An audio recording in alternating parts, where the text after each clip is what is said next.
Hello, friends. Welcome to the Sleep Aliens. Did you know that nearly 80% of those who watch my videos aren't subscribed? If you enjoy the content, I'd truly appreciate it if you hit that subscribe button. It helps a lot. Also, don't forget to leave a like and share your thoughts in the comments. By the way, where are you watching from? Let me know in the comments. The first thing that Raymond became aware of wasn't the light. It was his watch. He had been driving down Route 375 East for approximately 40 minutes now, somewhere between Rachel and the turn to the Tikaboo Valley.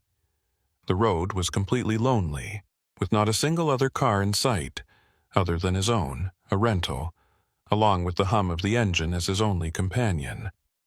It had now been 3 days on this cross-country photo shoot when he was on the hunt for the most photogenic subjects he could find.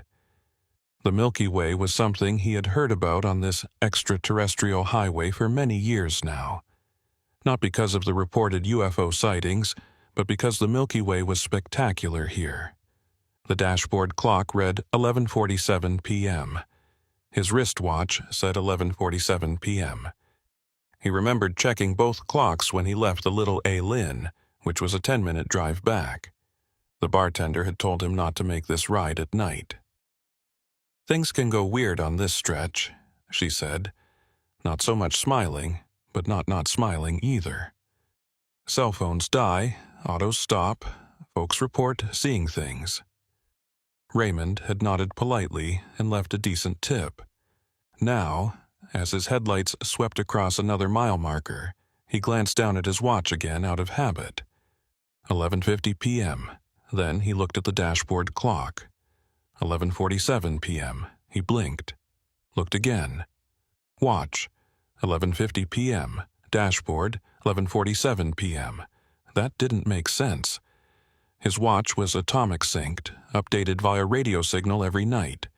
The car's clock had been perfectly accurate all week. He'd been driving for maybe 12 minutes since leaving the bar. Not 3 minutes, not 10. 12. A prickle ran down his spine. He told himself it was nothing, just a glitch. Maybe the dashboard clock had reset when he'd turned off the engine at the bar. But he knew that wasn't true. He'd checked the time when he got back in the car. Both had matched.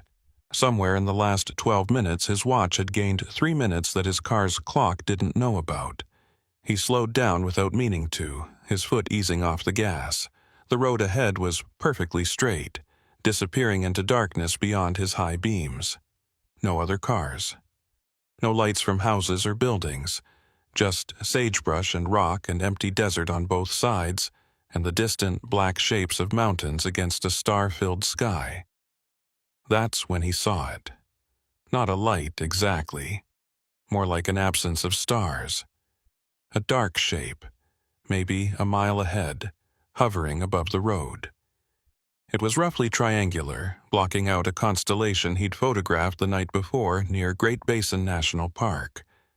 As he watched, still coasting forward at maybe 40 miles per hour, the shape didn't move. It just stayed there, perfectly still, suspended above the highway like someone had pinned it to the sky. Raymond's mouth went dry. His photographer's instinct kicked in first, and he reached for his camera on the passenger seat. But his hand hesitated. Something about that shape made him not want to draw attention to himself. It felt like being watched, like that moment in the woods when you realize a predator has been tracking you and you just now noticed. He let his foot ease back onto the gas. Maybe if he just kept driving, acted normal, it would stay there and he could pass underneath and get a good look. Document it. Prove it was something explainable, a weather balloon or a drone or some kind of military aircraft. But as his speedometer climbed back to 60, the shape moved. Not suddenly, not dramatically. It just drifted. Sideways, off the road, to the left toward the dark desert. Still completely silent. Still blocking out stars. And as it moved, Raymond saw something else underneath it. 3 faint red lights in a triangle pattern, barely visible, pulsing so slowly he might have imagined it. His hands gripped the steering wheel. Every rational part of his brain was screaming at him to stop, to pull over, to at least slow down and try to see it clearly. But a deeper, older part of his brain, the part that still remembered being prey, told him to keep driving. Don't stop, don't acknowledge it, just go. He went. The mile markers ticked past. 20, 27, 28, 29. The shape stayed off to his left, maybe half a mile out now, keeping pace with him. He couldn't take his eyes off it. It was huge, bigger than any plane he'd ever seen, bigger than a building, and it moved with this eerie smoothness like it was gliding on ice.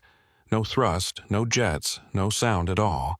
His watch read 11:53 p.m. The dashboard clock read 11:48 p.m. 5 minutes now. 5 minutes his car didn't know about. Raymond's breathing was fast and shallow. He forced himself to look at the road, then back at the shape, then at the road. The white lines were hypnotic, endless. His phone sat in the cup holder, dark, dead. He'd charged it fully at the bar. When he looked back at the shape, it was closer, much closer. It had crossed the distance between them in the time it took him to glance away, and now it was maybe 200 feet off the left side of the road, hovering at the same speed he was driving.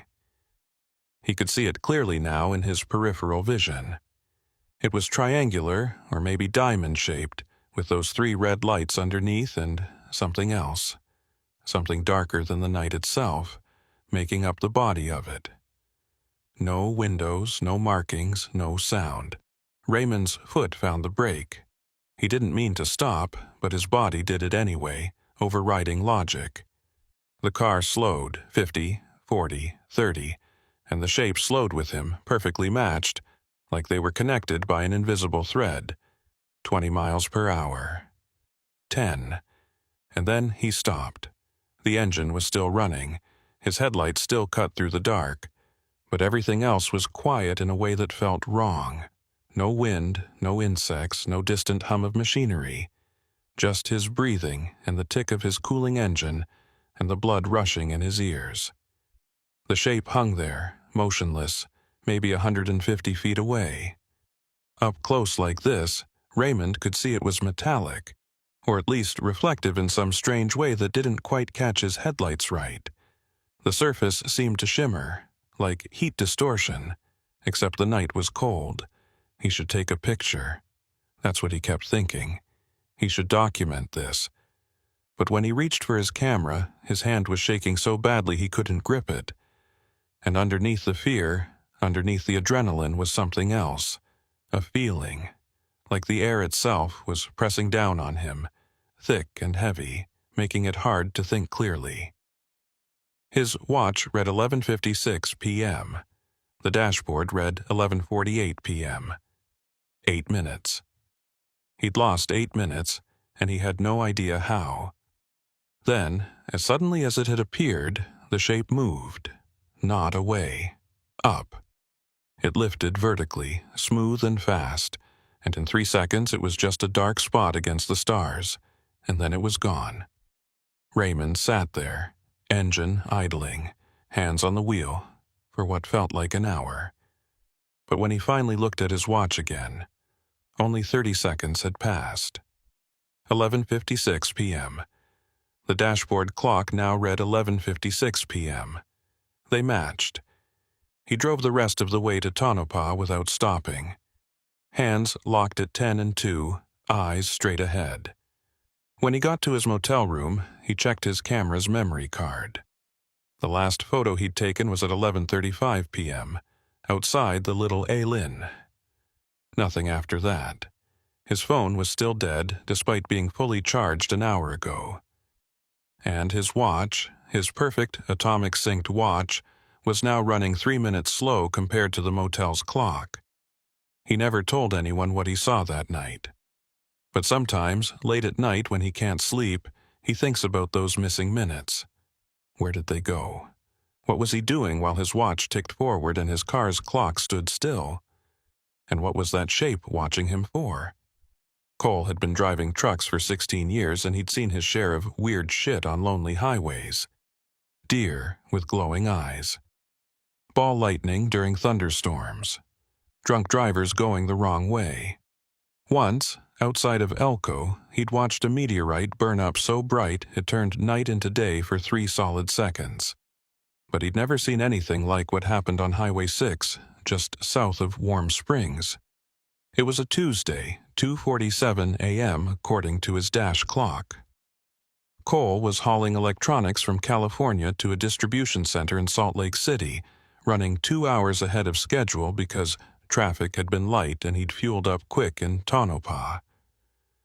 The road here was empty, had been for the last 30 miles. Just him and the desert, and his truck's headlights pushing back the dark. He was alert despite the hour. Coffee, podcasts, and years of practice kept him sharp. He knew this route well, had driven it maybe 50 times. There was a long straightaway coming up, about 8 miles of perfect asphalt through flat desert before the highway started winding into the foothills. That's where it happened. Cole first noticed the radio cutting out. He'd been listening to a true crime podcast, some story about a missing hiker in Oregon, when the audio started breaking up. Not static, not interference, just silence, like someone was pressing mute at random intervals.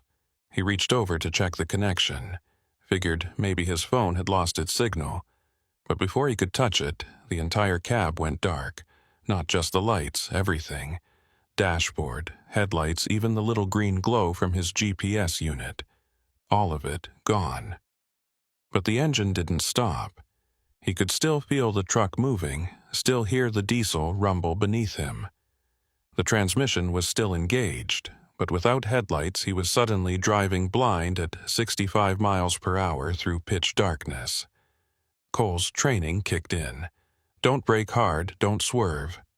He eased off the gas and let the truck coast, steering straight by instinct and memory.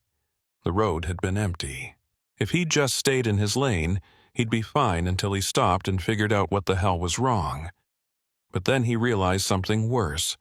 The truck wasn't slowing down. His foot was off the gas. He knew it was. He could feel it resting on the floorboard next to the pedal. But the engine was still pulling, still holding speed, like cruise control was locked on. Except he hadn't set cruise control. And even if he had, killing the power should have disengaged it. He tried the brake. Nothing happened. The pedal went down, but the truck didn't slow. If anything, it felt like it was speeding up. Cole's hands tightened on the wheel. Okay. Emergency brake. He reached for it, pulled hard. Still nothing. The truck just kept rolling through the darkness, engine humming, going God knew where at God knew what speed. That's when he saw the light. It wasn't much at first. Just a dim red glow outside the passenger window, out in the desert maybe half a mile. Could have been a radio tower or a distant vehicle. But as Cole watched, trying to get his bearings, trying to figure out how far he'd coasted, and whether he was about to hit something, the light grew brighter and closer. It was moving toward the highway, toward him, crossing the desert at a speed nothing on the ground should be able to manage. Not a car, not a plane. It was just this ball of red light, maybe 10 feet across, hovering about 50 feet off the ground and closing the distance fast. Cole's mouth went dry. He tried the brake again, tried the emergency brake, tried turning the wheel, but the power steering was out and the damn thing wouldn't budge. He was stuck going straight, locked into whatever was happening, and that red light was getting closer and closer. When it reached the road, maybe 30 yards ahead of the truck, it stopped. Just stopped. Hung there in midair, right above the highway. And as Cole's truck barreled toward it, he finally got a good look. It wasn't solid.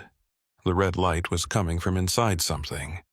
something dark and massive that he could barely make out against the stars. A shape, curved on one side, angular on the other, maybe 40 feet across. And underneath it, casting that red glow down onto the asphalt, were 3 circular lights arranged in a triangle. The truck was going to hit it, or drive under it. Cole wasn't sure which, and he wasn't sure which was worse. He tried to make himself smaller in the seat. Some useless instinct like ducking would matter if 60,000 pounds of truck and cargo collided with whatever that thing was. But just before impact, the light winked out. The shape was still there. He could see it eclipsing stars. But the red lights went dark, and in the same instant, power surged back through the truck. Headlights blazed. Dashboard lit up. Radio blared mid-sentence, and Cole's foot, still hovering near the brake, slammed down hard. The truck lurched. Brakes squealed. The whole rig shuddered as momentum fought physics, and Cole fought the wheel to keep it straight. The trailer jackknifed slightly, tires smoking, but he held it, and when the truck finally stopped, diagonal across both lanes, engine idling, headlights pointing off into empty desert, the shape was gone. Cole sat there, breathing hard, for a full minute. Then he put the truck in park, set the brake that was working again, and climbed out into the night. The air smelled like burning rubber and hot brake pads. His tires had left long black streaks across the asphalt. He walked around the truck slowly, checking for damage, checking to make sure he was actually awake. Everything looked normal. No dents, no scratches. All the lights worked when he tested them. But when he looked down at his phone, which had fallen onto the floor during the stop, he saw something that made his skin crawl. The timestamp on the last text message he'd received was 2:44 a.m. He'd glanced at it while driving, just before the radio cut out. Now his phone read 3:02 a.m. He'd lost 18 minutes. Cole checked the truck's computer system. According to the logs, the engine had run continuously for the last hour. No power interruptions, no errors, like nothing had happened at all.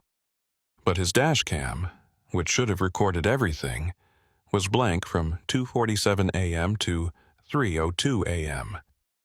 15 minutes of empty file, corrupted data, nothing. He got back in the cab and sat there, door open, boots on the step, looking up at the sky.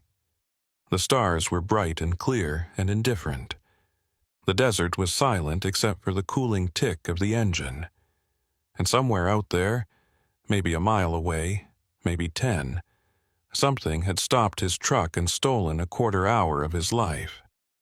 Cole drove the rest of the route at exactly the speed limit, hands at 10 and 2, checking his mirrors every 30 seconds. When he delivered his load in Salt Lake City, he didn't mention what happened, didn't file a report, didn't tell dispatch about the dashcam footage. But 3 days later, when he was assigned another route through Nevada, he called in sick. And a week after that, he put in for a transfer to exclusively West Coast runs. His supervisor asked why. Cole just said the desert didn't agree with him anymore. That was 16 months ago. Cole still drives trucks, still hauls freight up and down California and Oregon and Washington. He's good at his job, professional, reliable. But sometimes, late at night when he's on I-5 or Highway 101, he'll glance at his dash clock and then at his phone, just to make sure they match, just to make sure time is moving the way it's supposed to. And if they're ever even a minute off, he pulls over at the nearest truck stop and waits until they sync up again. He doesn't drive until they do. Sarah had worked as a range safety monitor for civilian contractors at the Tonopah Test Range for 7 years. Her job was simple. Make sure nobody wandered into restricted areas during live fire exercises or classified tests. She drove the perimeter roads, checked fences, radioed in anything unusual. It was boring work most of the time, exactly the kind of boring she liked. She'd grown up in Goldfield, knew the desert like most people knew their neighborhood. Her dad had worked construction at various military sites in the 80s and 90s, back when they were expanding test facilities and building new hangars. He'd told her stories about things he'd seen, lights in the sky that moved wrong, aircraft that didn't match any silhouette in the recognition manuals. Sarah had always figured he was exaggerating, trying to make the job sound more interesting than it was. But 7 years into her own job, she was starting to wonder. It was a Thursday, about 9:15 p.m. Sarah was on her second sweep of the southern perimeter, following a dirt road that ran parallel to the fence line. Her truck's headlights cut through the darkness, illuminating creosote bushes and rocks, and occasionally a jackrabbit sprinting across the road. The radio was quiet. No scheduled tests tonight, no exercises, just routine patrol. She'd just passed marker S47, about 3 miles from the southwest corner, when her truck's engine died. Not sputtered, not coughed, just stopped. 1 second it was running fine, the next it was completely silent. The headlights stayed on, dashboard still glowing, but the engine was dead. Sarah tried the ignition. Nothing. Not even a click. She grabbed her radio. "Base, this is Sierra 9. I've got a mechanical issue at marker S47. Need assistance." Static. She adjusted the frequency, tried again. "Base, do you copy?" More static, but underneath it, something else. A low hum, barely audible, like feedback or interference. She turned up the volume. The hum got louder, started oscillating, rising and falling in a pattern that made her ears hurt. Sarah turned the radio off. The hum continued. She looked around, trying to locate the source. It seemed to be coming from everywhere at once, vibrating through the truck, through the ground, through her chest. And it was getting louder, not much, just enough to make her uncomfortable, like standing too close to a generator. That's when she noticed her watch had stopped. The second hand was frozen at 9:17. She tapped it. Nothing. It was a simple mechanical watch, no battery, had never failed in the 12 years she'd owned it. She pulled out her phone. The screen showed 9:17, but the clock app wasn't updating. The seconds weren't ticking. It was frozen at 9:17:38. The hum grew louder still. Sarah looked up through the windshield. The sky was clear, stars bright, a sliver of moon just above the eastern horizon. Nothing unusual, but then she noticed something that made her breath catch. The stars were wrong. Not all of them. Just a section, maybe 20 degrees of sky directly ahead above the road. The stars there were dimmer, like something was blocking them, like smoke or haze, but the air was crystal clear. She could see perfectly. She leaned forward, squinting. The dim area was moving, drifting slowly from left to right, staying low above the desert floor. And as it moved, she started to make out a shape, long, cylindrical, maybe 100 feet in length and 20 feet in diameter. Perfectly smooth, no lights, no markings, just this dark mass that was slightly darker than the sky behind it. The hum changed pitch, became sharper.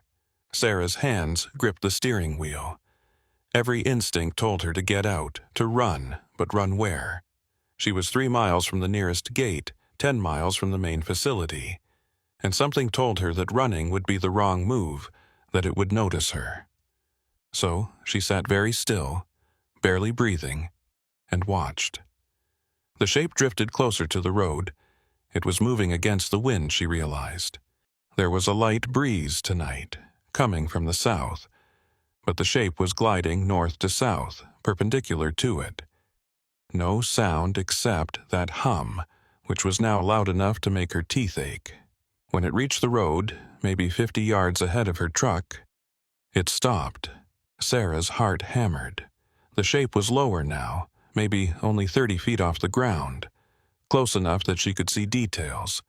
The surface looked metallic, but not reflective. more like brushed aluminum, matte and seamless. No rivets, no seams, no engine ports or access panels, just smooth, continuous metal, and at the front, barely visible in her headlights, was something that might have been a window or a sensor, a dark oval, slightly recessed, that seemed to be angled toward her truck. The hum stopped. Complete silence. Not even the wind now. Just Sarah's breathing and the tick of her cooling engine and absolutely nothing else. Then her headlights flickered, on, off, faster, faster, like Morse code, like some kind of signal she couldn't understand. And with each flicker she caught glimpses of the shape. It was turning, rotating, pointing that dark oval directly at her. Sarah wanted to close her eyes, but she couldn't. She was locked in place, staring at this thing that shouldn't exist, while her headlights strobed and her watch stayed frozen at 9:17, and her phone screen glowed uselessly in her lap. The flickering stopped. The headlights went out. Complete darkness. And in that darkness, Sarah heard something new, not a sound, a feeling, like pressure building in her ears, in her skull, behind her eyes. Like being underwater, going too deep, feeling the weight of the ocean pressing in. She gasped, tried to equalize the pressure, but it kept building, until she thought her head might split open. Then it released. The headlights came back on, the engine turned over and started running. Her watch ticked forward to 9:18. Her phone screen updated. 9:18:02. The shape was gone. Sarah sat there, engine idling, hands shaking on the wheel. She looked around frantically, scanning the sky, the desert, the road ahead. Nothing. Just empty darkness and stars, and the white line of the road disappearing into the distance. She grabbed the radio. "Base, this is Sierra 9. Do you copy?" Immediate response.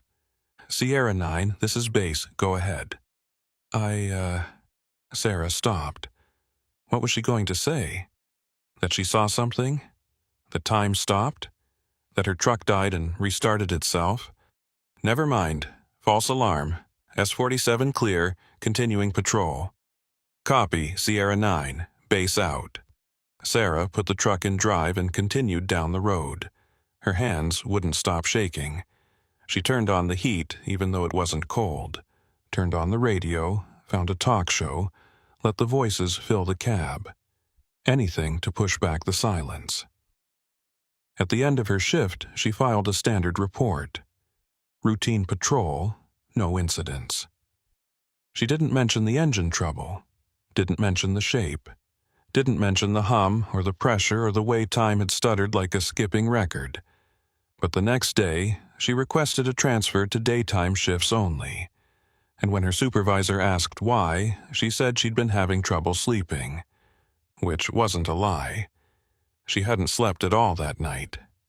Every time she closed her eyes, she saw that dark oval pointed at her truck and felt that pressure building behind her eyes. 3 weeks later, Sarah quit, gave notice, worked her 2 weeks, and took a job with the State Highway Department doing traffic studies near Las Vegas. Indoor work, daylight hours, no perimeter patrols, no empty desert roads at night. She never went back to Tonopah. But sometimes, when she's driving home from work and the sun is setting and the sky is that particular shade of deep blue before full dark, she glances at her watch. Just to make sure it's still moving. Just to make sure time is still flowing the way it should. It always is. But she checks anyway. Marcus had been working dispatch at the county sheriff's office in Nye County for 11 years. Night shift, Wednesday through Sunday, 10 p.m. to 6 a.m. It was quiet work most of the time. Domestic disturbances, drunk drivers, the occasional cattle on the road. Nothing too exciting. Nothing that kept him up at night. Until October 14th. It started at 12:47 a.m. Marcus was halfway through his shift, second cup of coffee, scrolling through incident reports from the evening crew. The radio crackled. "Dispatch, this is Unit 7. Marcus keyed his mic. "Go ahead, 7. I've got a motorist stopped on 375, mile marker 32. Says his car died, wants a tow. You got anyone available?" "Copy. I'll call Miller's, have them send someone. ETA about 40 minutes. Copy that, 7 out." Standard stuff.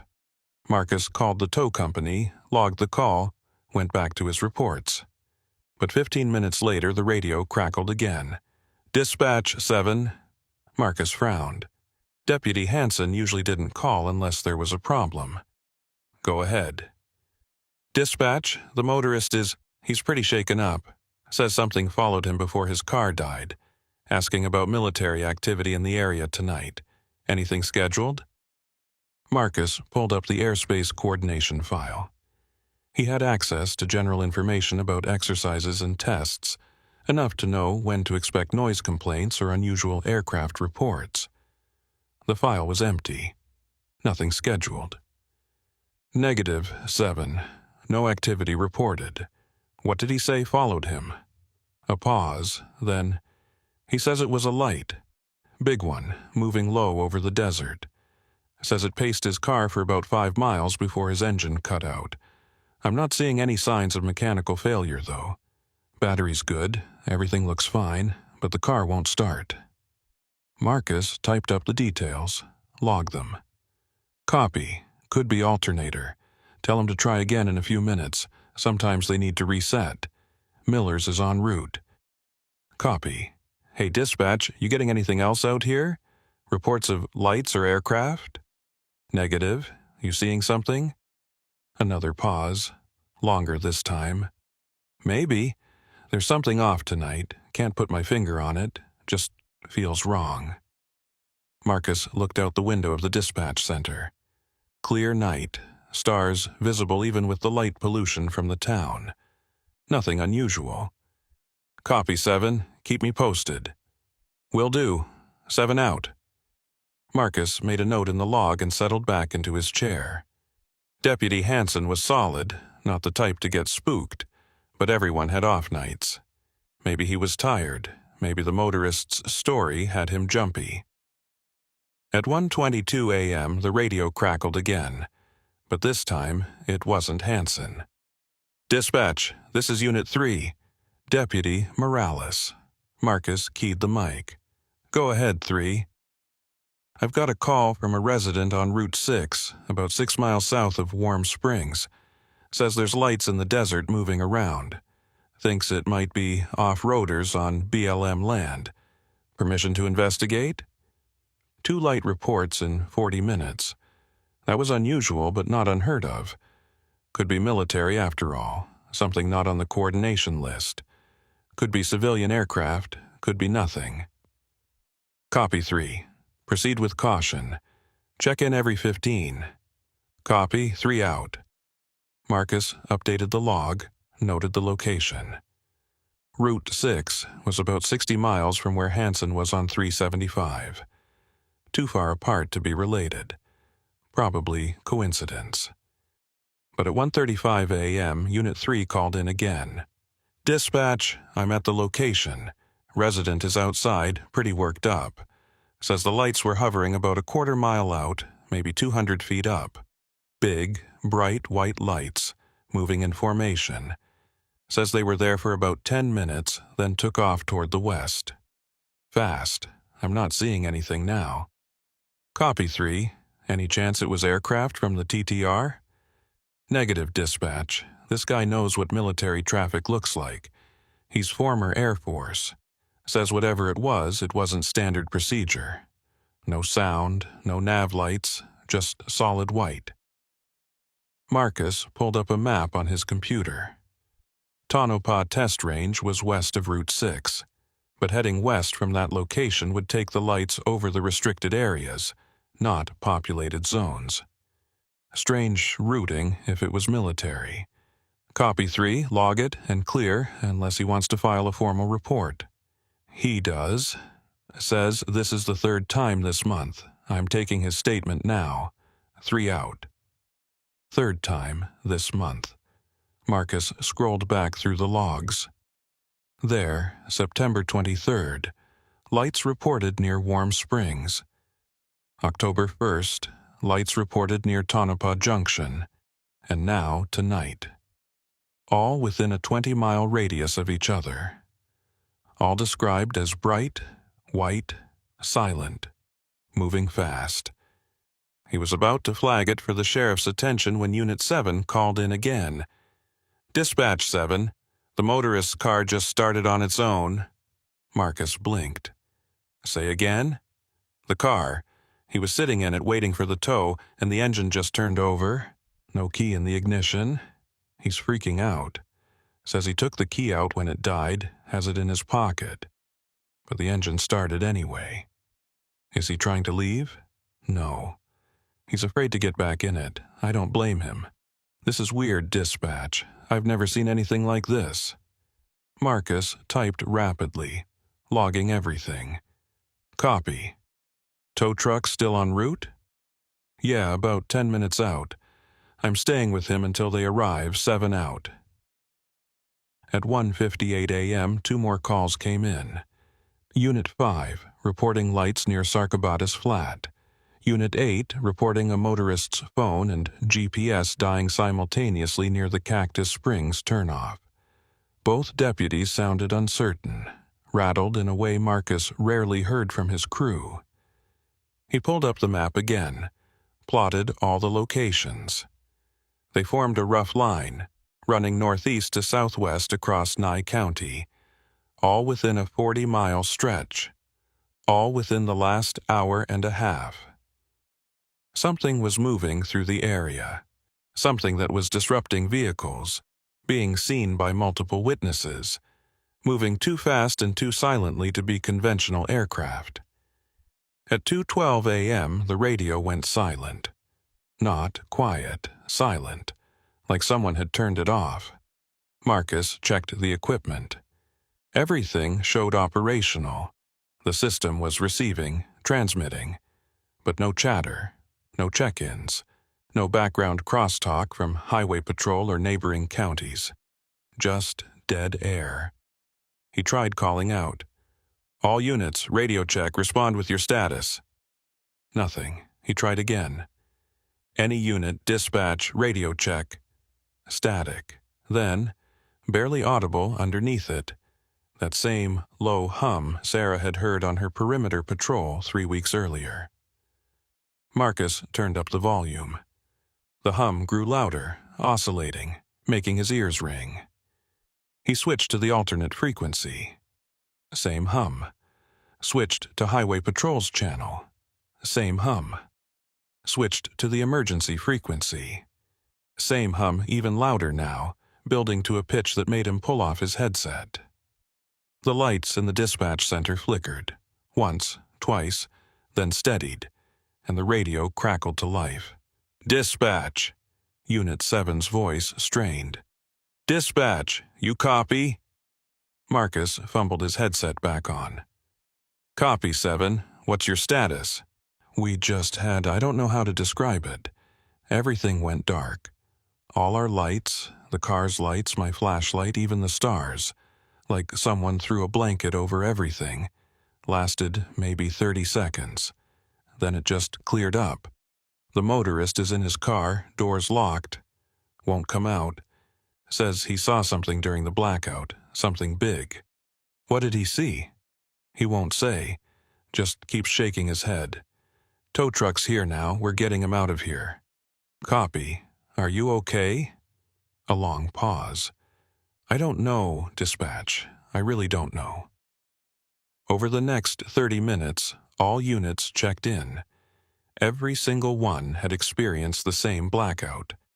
30 seconds of a complete darkness, followed by systems coming back online.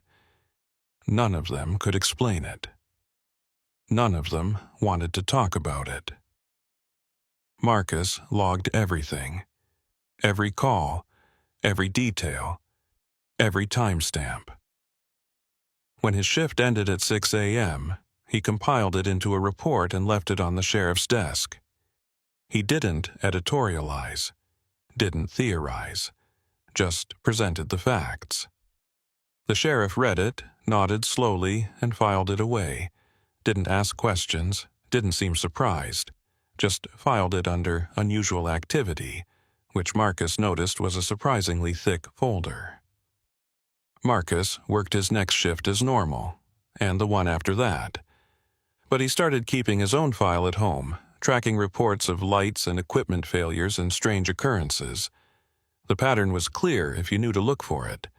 Something was moving through Nye County on a regular basis. Something that didn't show up on radar or flight plans.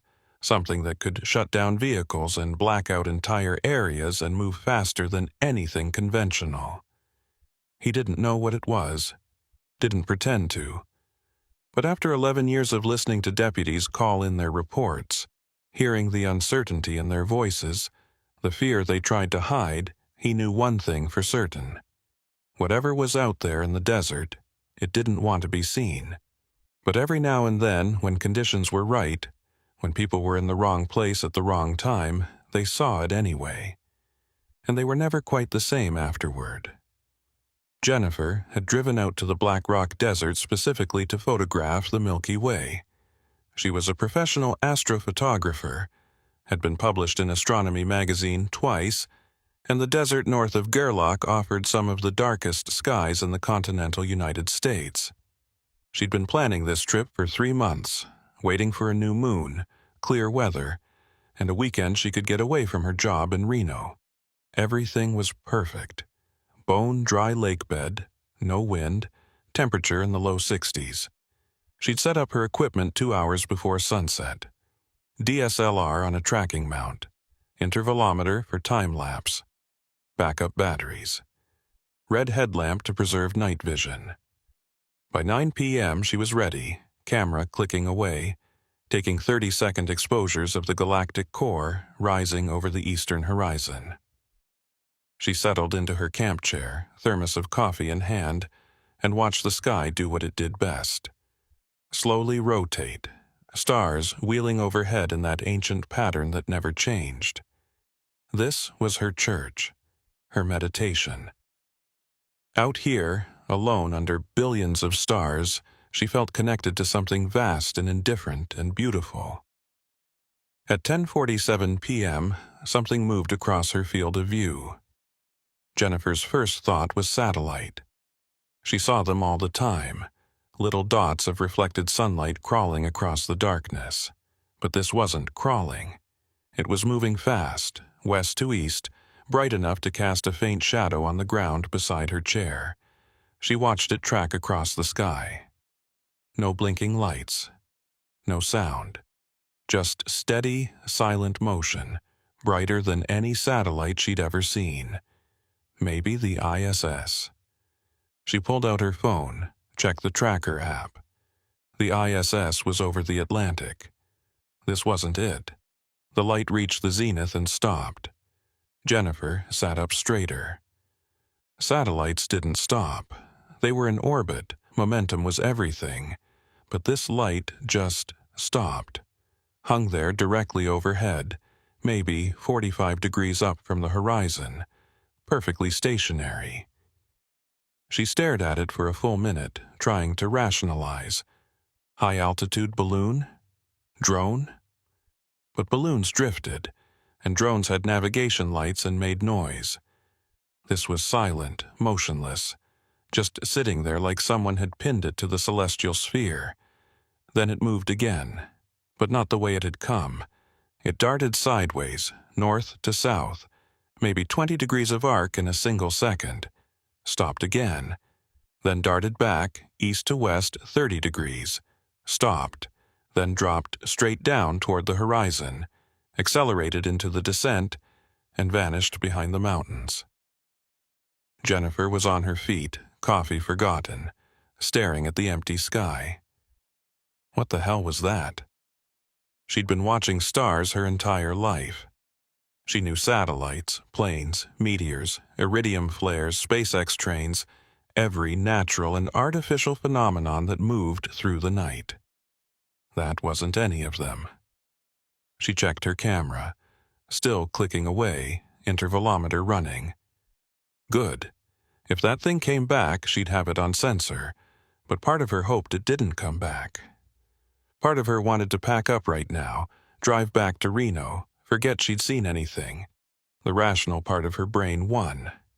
She sat back down, restarted her coffee thermos, and kept watching. Just a fluke. Probably space debris burning up at a weird angle, creating an optical illusion. At 11:23 p.m., 3 more lights appeared. They came from the south, flying in perfect triangular formation, each one as bright as the first. No sound, no trail. Just 3 points of light moving across the sky in absolute synchronization. They reached the same spot where the first light had stopped, and they stopped too. Hung there, forming a perfect equilateral triangle maybe 10 degrees across. Jennifer fumbled for her backup camera, the one not on the tracking mount. She needed to document this, needed proof that she wasn't hallucinating. But her hands were shaking, and by the time she got the camera powered on and focused, the lights were already moving. Not together, independently. They broke formation and started dancing. That's the only word for it. Dancing. Weaving around each other in complex patterns, crossing paths, spiraling, moving with impossible precision and speed. One would zip north while another went east, then they'd swap positions, then spin around each other like electrons in an atom. Jennifer managed to fire off a few shots, but she knew they wouldn't show much.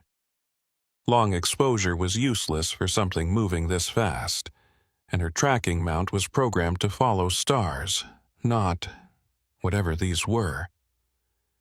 The lights danced for maybe 2 minutes. Then, as suddenly as they'd appeared, they shot off in 3 different directions. One went straight up until it vanished. One went west toward California. One went east, accelerating so fast it left a brief afterimage on Jennifer's retina. Silence. Empty sky. Just stars again, indifferent and eternal. Jennifer checked her main camera, still running. She scrolled through the preview images on the screen, her heart pounding. There, in frame after frame, were the lights. Not as bright as they'd appeared to her eye, but visible. 3 points moving through the star field, stopping, dancing, dispersing. She had proof. She sat there for another hour, watching, but nothing else appeared. At 12:30 a.m., she packed up her gear, loaded everything into her car, and drove back toward Gerlach. She wanted to review the images on a real monitor, see what she'd captured, start processing the data. But halfway back, her car's engine sputtered. Jennifer eased off the gas, coasted to the shoulder. The engine was still running but rough, misfiring, like it was starving for fuel. She checked the gauge. 3/4 of a tank. She pressed the gas. The engine coughed, caught, then died completely. Great, perfect timing. She tried the ignition. The starter turned over but wouldn't catch. She tried again, same result. She popped the hood, grabbed her flashlight, climbed out into the night. The desert was absolutely silent. No wind, no insects, no distant traffic. Just her breathing and the tick of the cooling engine. She lifted the hood, shined her light on the engine bay. Everything looked normal. Belts intact, hoses connected, no visible leaks. She checked the battery terminals, tight and clean. She was about to try the ignition again when she noticed something odd. Her flashlight was dimming. Not the batteries dying, dimming, like someone was turning down a rheostat. She tapped it against her palm. The beam flickered, went out completely, then came back at full brightness. Then she heard it. That same low hum Marcus had heard in the dispatch center. Coming from everywhere and nowhere, vibrating through the ground, through the air, through her chest. Jennifer spun around, scanning the desert with her flashlight. The beam caught something metallic about 50 yards off the road, something that shouldn't be there. She walked toward it slowly, flashlight beam wavering, trying to make out details. It was low to the ground, maybe 3 feet tall, roughly cylindrical, about the size of a trash can. Matte gray surface, no markings, no lights, just sitting there in the dirt. She got within 20 feet and stopped. The hum was louder here, coming from the object. It was vibrating slightly, dust skittering away from its base. And now that she was closer, she could see it wasn't quite solid. The edges blurred, like bad digital compression, like the object was flickering in and out of focus. Jennifer raised her camera, zoomed in, started taking pictures. The object didn't react, just sat there, humming, vibrating. She circled it slowly, keeping her distance, firing off shots from different angles. Whatever it was, she'd have documentation, multiple exposures, proof. She was about to move closer when the object stopped humming. Complete silence. The vibration ceased, and in the stillness, Jennifer heard something else. A whine, high-pitched, rising in frequency like capacitors charging, like something building power. She backed away, fast. Got about 10 yards before the object lit up from the inside. Bright blue light spilling out through seams she hadn't noticed before. The light pulsed once, twice, 3 times, and on the third pulse, the object simply vanished. Not flew away, vanished. One frame it was there, the next it was gone, like someone had deleted it from reality. Jennifer stood frozen, camera still raised, staring at empty dirt. She lowered the camera slowly, checked the screen. The last few images showed the object, the blue light, and then nothing. Just desert. She walked back to her car, legs shaky, and tried the ignition again. The engine started immediately, ran smooth, no problems. She put it in drive and headed back to Gerlach without looking back. When she got home to Reno the next day, she loaded all her images onto her computer. The dancing lights were there, clear as day. 3 bright points moving through the starfield in ways that defied physics. But the images of the object, the cylindrical thing in the desert, they were blank, not corrupted, not dark, blank. The exposure data was intact, timestamps correct. But the image area was just flat gray, like she'd accidentally left the lens cap on. Every single shot from those 10 minutes was identical. Gray rectangle, no detail, no object, nothing. Jennifer spent the next week trying to recover the data. Ran every software tool she had. Sent the files to a colleague who specialized in digital forensics. Nothing worked. The images were simply gone, replaced by empty gray frames. But the dancing lights were still there. Still visible in dozens of photos. Still impossible to explain. She posted them to an astrophotography forum, asking for help with identification. The responses were mixed. Some people said satellites, some said lens flares. One person suggested Chinese lanterns, which made no sense given the location and altitude. Nobody had a convincing explanation. Jennifer never posted about the object in the desert. Never mentioned the humming, or the vanishing, or the way her car died at exactly the wrong time. She kept those details to herself. Filed away in a folder on her desktop labeled Black Rock, October 14th. Same night, Marcus logged all those reports in Nye County. Same night, Sarah saw the dark shape on her perimeter patrol. Same night, Cole's truck lost power on Highway 6. October 14th. Jennifer didn't know about the others. Didn't know that across 300 miles of Nevada desert, dozens of people had seen things they couldn't explain. All on the same night. All within the same 4-hour window. But she knew what she'd seen. And she knew her car had worked perfectly fine until those lights appeared, and then started right back up after the object vanished. That wasn't coincidence. That was cause and effect. Something had been out there in the desert with her. Something that could dance across the sky, materialize physical objects, and erase digital evidence. Something that operated on a level she didn't understand and couldn't begin to explain. She still does astrophotography, still drives out to dark sky sites, still sets up her equipment and watches the stars wheel overhead. But she doesn't go to Black Rock anymore. And when she's out alone at night, far from civilization, she keeps her car running. Just in case. Just in case the lights come back. David had worked security at various government facilities for 19 years. DOE sites, DOD installations, contractor warehouses.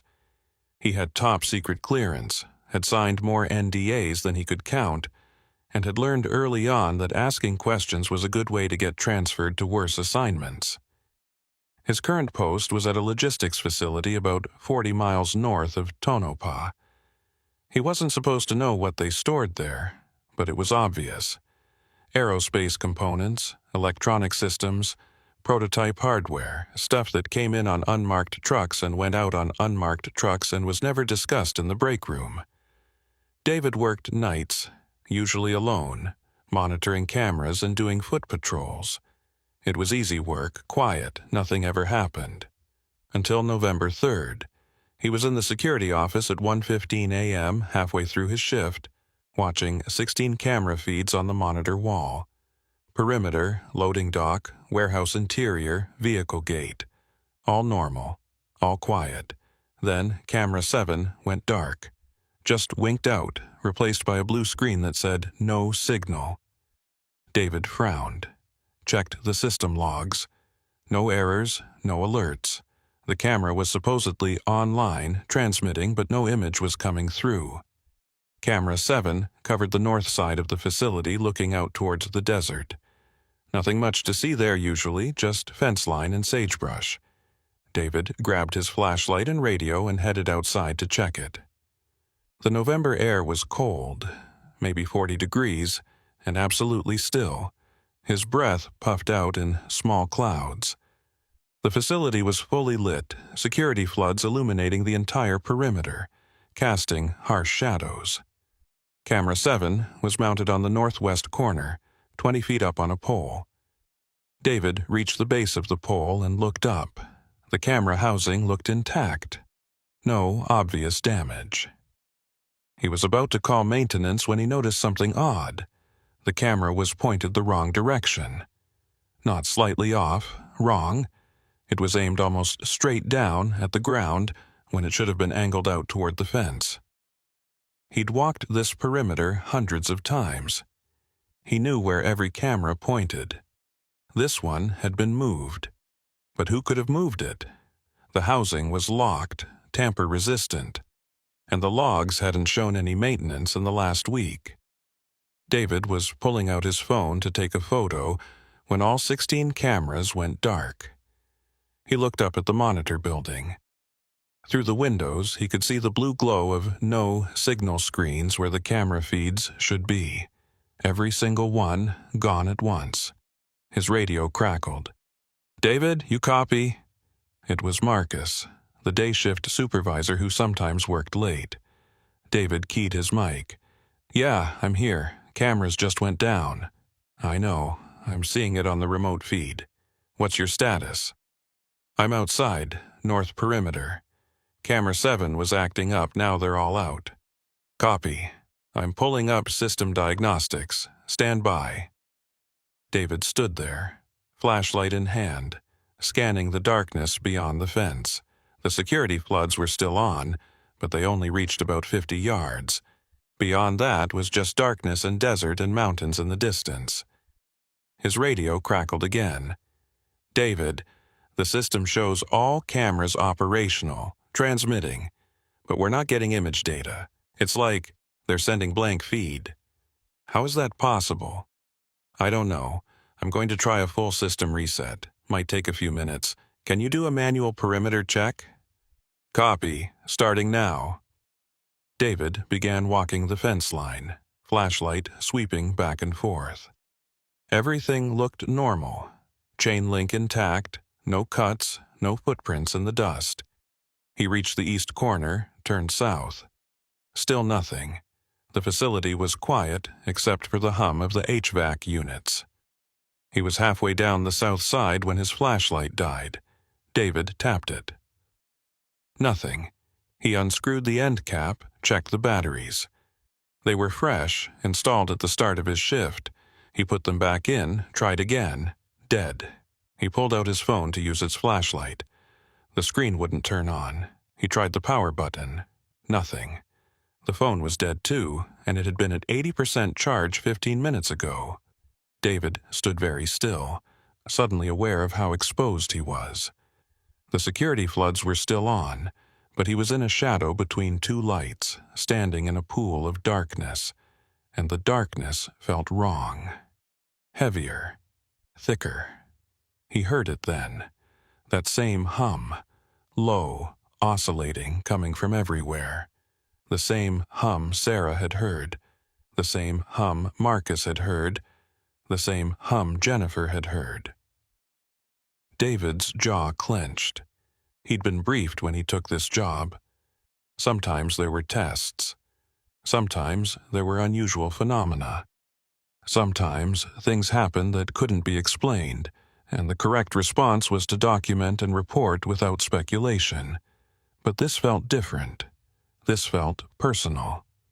The hum grew louder. David started walking back toward the security office, moving quickly but not running. Running would mean panic, and panic meant mistakes. He kept his breathing steady, kept his pace controlled. The security floods flickered. Not off, just dimmed, like they were losing power. David looked up. The bulbs were glowing a strange orange color instead of their normal harsh white. And in that orange glow he saw something that made him stop dead. There was a shape on the roof of the warehouse. Not a person, too big. It was maybe 12 feet tall, roughly humanoid but wrong in ways David couldn't articulate. Long limbs, angular, moving in a way that didn't quite match normal biomechanics. It was silhouetted against the lights, perfectly black, featureless. David watched it for maybe 3 seconds. Then it moved, dropping off the roof with impossible speed, and vanished into the shadows on the far side of the building. David keyed his radio with shaking hands. "Marcus, we have an intruder. Humanoid figure, approximately 12 feet tall, last seen east side of the warehouse." No response. Just static. He tried again. "Marcus, do you copy? We have a security breach." More static. Then, underneath it, that hum, bleeding through the radio speaker. David turned and ran. He sprinted back to the security office, burst through the door, and slammed it behind him. The monitor wall showed 16 no-signal screens. His radio was still hissing static. His phone was still dead. He grabbed the landline on the desk. Dial tone, thank God. He called the main facility, 40 miles south, got the night watch commander on the line. "This is David at Logistics 3. We have a situation. All cameras down, possible intruder, communications compromised. Request immediate backup." "Copy. Logistics 3, can you describe the intruder?" David hesitated. How did he describe what he'd seen without sounding insane? Approximately 12 feet tall, humanoid configuration, observed on the warehouse roof, moving with extreme speed. A pause on the line, then, "Copy. Logistics 3. Backup is en route. Secure yourself in the office until they arrive. Do not engage. Do you understand? Do not engage." Understood. "And David, whatever you see, don't look directly at it. Maintain indirect observation only. We'll have a team there in 20 minutes. The line went dead. David stood there, phone in hand, staring at the 16 blank screens. Don't look directly at it? What the hell did that mean? He turned off all the lights in the office except for one small desk lamp, positioned himself at the window where he could see out, but, hopefully, not be seen. The security floods were still flickering, still that wrong orange color. The warehouse sat quiet, no movement visible. 15 minutes passed, then 20. David was starting to wonder if backup had gotten lost when he saw headlights approaching from the south. 2 vehicles, moving fast, no sirens. They pulled up to the gate. 4 men in dark tactical gear got out, carrying weapons David didn't recognize. They didn't speak to him, didn't check in. Just formed up and moved quickly into the facility, sweeping methodically using hand signals. David watched them from the office. They cleared the warehouse, the loading dock, the perimeter. One of them climbed up to camera 7, examined it, spoke into a radio David couldn't hear. After 40 minutes, they regrouped at the vehicles. One of them knocked on the office door. David opened it. "You can come out. Area's secure. Did you find anything?" The man's expression was carefully neutral. "Cameras are functioning normally now. Whatever caused the outage resolved itself. Your flashlight and phone should work too." David checked. Both powered on immediately, no issues. "What about what I saw, the figure on the roof?" "We didn't find any evidence of intruders, but we're installing additional monitoring equipment as a precaution. You'll have a second officer on site starting tomorrow." That was it. No explanation. No theories. Just a calm assurance that everything was fine and some technical malfunctions had occurred and nothing unusual had happened. The team left. David filed his report, noting everything he'd seen, everything he'd heard. He finished his shift at 6 a.m. and drove home as the sun was rising. He didn't quit. He needed the job, needed the pay, needed the security clearance for his resume. But he requested a transfer 3 weeks later, citing personal reasons. They approved it without question, reassigned him to a DOE facility in New Mexico. Indoor work, daylight hours, lots of other people around. He never went back to Logistics 3. Never found out what they stored there, what they were testing, what that figure on the roof had been. But sometimes, late at night when he can't sleep, he thinks about that phrase the watch commander used. Don't look directly at it. Like they knew. Like this had happened before. Like there were protocols for dealing with 12-foot humanoid shapes that moved too fast and appeared during camera blackouts. David doesn't talk about it. Doesn't speculate. He learned early on that asking questions was a bad idea, but he knows what he saw. And he knows that whatever's out there in the Nevada desert, the government knows about it too. They just don't want anyone else to know. Melissa had been a flight instructor for 14 years, based out of a small airport near Fallon. She taught mostly private pilots, some commercial students, occasionally did charter flights for business clients who needed to reach remote locations. She knew Nevada airspace better than anyone, had logged over 8,000 hours, and prided herself on staying calm in emergencies. She'd seen her share of strange things in the sky, weather phenomena that looked wrong from certain angles, military aircraft testing new configurations, unexplained radar returns that turned out to be flocks of birds, nothing that ever truly shook her, until December 11th. She was flying solo that night, repositioning a Cessna 172 from Fallon to a maintenance facility in Tonopah. Simple flight. Under an hour, VFR conditions with clear skies and light winds. She'd filed a flight plan, done her pre-flight check, and taken off at 7:45 p.m. The flight was smooth. She climbed to 7,500 feet, leveled off, settled into cruise. The desert scrolled past below, occasional clusters of lights marking tiny towns. Above, stars were starting to emerge as the last glow of sunset faded from the western horizon. At 8:17 p.m., her radio crackled. Cessna, November 724 Mike, Fallon approach. Melissa keyed her mic.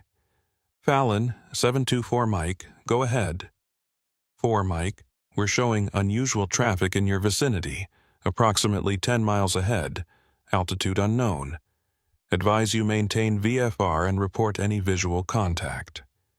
Melissa scanned the sky ahead. Nothing visible. Copy, Fallon. 4 Mike is looking. Can you provide bearing? 12 o'clock, 10 miles, possibly stationary. We're getting intermittent returns, no transponder. Copy, will advise. Melissa kept scanning. 10 miles, 12 o'clock. That would be... She checked her chart, middle of nowhere. Empty desert between Dixie Valley and Gabbs. No airports, no towns, no reason for any aircraft to be hovering out there. She saw it at about 8 miles. A light, bright white, low on the horizon, definitely not a star. It wasn't moving, just hanging there maybe 1,000 feet above the desert floor. Fallon, 4 Mike has visual on a light stationary approximately 8 miles ahead, appears to be surface level, cannot determine type. Copy, 4 Mike, do you want vectors around it? Melissa thought about it. She was on a direct course. Going around would add time and fuel. And she was curious. In 14 years of flying, she'd never seen anything that stumped her. Negative, Fallon. 4 Mike will maintain course and altitude will pass north of the traffic and report. Copy. Maintain VFR. Advise if the situation changes. Wilco. Melissa kept the light in sight as she closed the distance. 6 miles, 5. It wasn't moving. Just sitting there, bright and stationary. Could be a helicopter with a searchlight. Maybe search and rescue, looking for a downed aircraft or lost hiker. But she wasn't seeing the characteristic navigation lights, and there was no way a helicopter would be completely still in these conditions. Even light winds would require constant correction. At 3 miles, the light changed. Not dimmed, changed. It split into 3 separate lights forming a triangle. Perfectly equilateral, maybe 100 feet across. And they were rising. Melissa watched, hand steady on the yoke, as the 3 lights climbed from surface level to maybe 3,000 feet in about 5 seconds. No acceleration curve, just instant speed, then stop. Fallon, 4 Mike, the traffic is now 3 lights in triangular formation, climbing rapidly. Currently at approximately 3,000 feet, 2 miles ahead. A longer pause than usual, then, copy, 4 Mike. We're tracking multiple targets now. Recommend you divert north, give them at least 5 miles clearance. Copy, diverting north. Melissa banked left, gently, keeping the lights in sight off her right wing. They weren't moving anymore, just hovering in formation. She was going to pass them with about 3 miles of separation, plenty of room, no issue. But then they moved toward her, not slowly, fast. The 3 lights broke formation and accelerated, closing the distance between them and her aircraft in seconds. Melissa's hand went to the throttle instinctively, pushing it full forward, but a Cessna 172 tops out at maybe 140 knots. These lights were doing several times that. Fallon, 4 Mike, traffic is approaching my position, extremely high speed. Copy, 4 Mike, we're tracking. Do you want to declare an emergency? Melissa wanted to say yes, but part of her training kicked in. Declaring an emergency meant procedures, protocols, paperwork, and she wasn't sure this was an emergency yet. The lights weren't threatening, just close. Negative, Fallon, continuing north, monitoring situation. The lights reached her altitude maybe half a mile off her right wing and matched her speed. Just settled in there, flying in perfect formation with her aircraft. Melissa stared at them, trying to understand what she was seeing. They were spherical, maybe 6 feet in diameter, bright white, no visible means of propulsion, no heat distortion, no exhaust, no sound that she could hear over the engine. They just flew alongside her, keeping perfect pace. Melissa tried to rationalize it. Drones? Military tech? Some kind of experimental aircraft? But drones didn't have this kind of performance. And experimental aircraft were tested over ranges, not out here in open airspace with civilian traffic. She reached for her phone, mounted on the yoke, and tried to take a photo. The screen flashed white, overexposed. She adjusted the settings, tried again. Same result. The lights were too bright, washing out everything else in the frame. Fallon, 4 Mike, the traffic is maintaining formation with me, approximately half-mile off my right wing, matching my speed and altitude. Copy, 4 Mike. Can you identify the type of aircraft? Melissa almost laughed. Type of aircraft? Negative, Fallon. This is not an aircraft I recognize. 3 luminous spheres, no visible structure, no nav lights, no identification. Another pause. Copy, 4 Mike. We're notifying Nellis. Nellis. That made sense. This was probably some kind of military test that hadn't been properly coordinated. They'd identify themselves, wave her off, and she'd continue to Tonopah. Mystery solved. But the lights didn't wave her off. They just kept flying alongside her, perfectly matched, for another 2 minutes. Then, without warning, they accelerated. Not forward, up. All 3 lights shot straight up at an angle Melissa estimated at close to 90 degrees. Accelerating so fast they vanished into the darkness in about 3 seconds. She craned her neck, looking up through the windscreen, but they were gone. Just stars again, indifferent and eternal.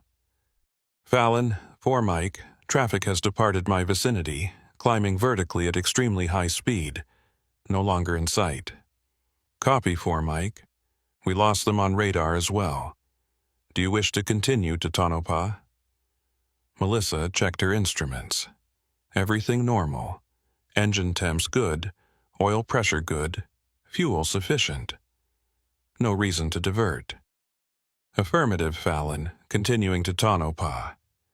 Copy. Contact Tonopah Tower on 118.6. Have a good flight. Copy. Switching. 4 Mike out. Melissa flew the rest of the route in silence.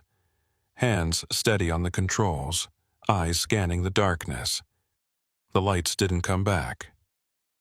She landed in Tonopah at 8:43 p.m., taxied to the maintenance hangar, shut down the engine. When she climbed out of the aircraft, her legs were shaky. She sat on the wing for a minute, just breathing, letting the adrenaline fade. A mechanic walked over, clipboard in hand. Evening, you the 4 Mike? Yeah, she's all yours. Just routine maintenance. You okay? You look a little shaken up. Melissa almost told him. Almost described the lights, the formation flying, the impossible acceleration. But she caught herself. She knew how that sounded. She'd been flying for 14 years, had a spotless safety record, was known for being professional and level-headed. Reporting UFOs would change that, would raise questions about her judgment, her mental state. Just tired, long day, the mechanic nodded. I hear that. We'll have her ready by Friday.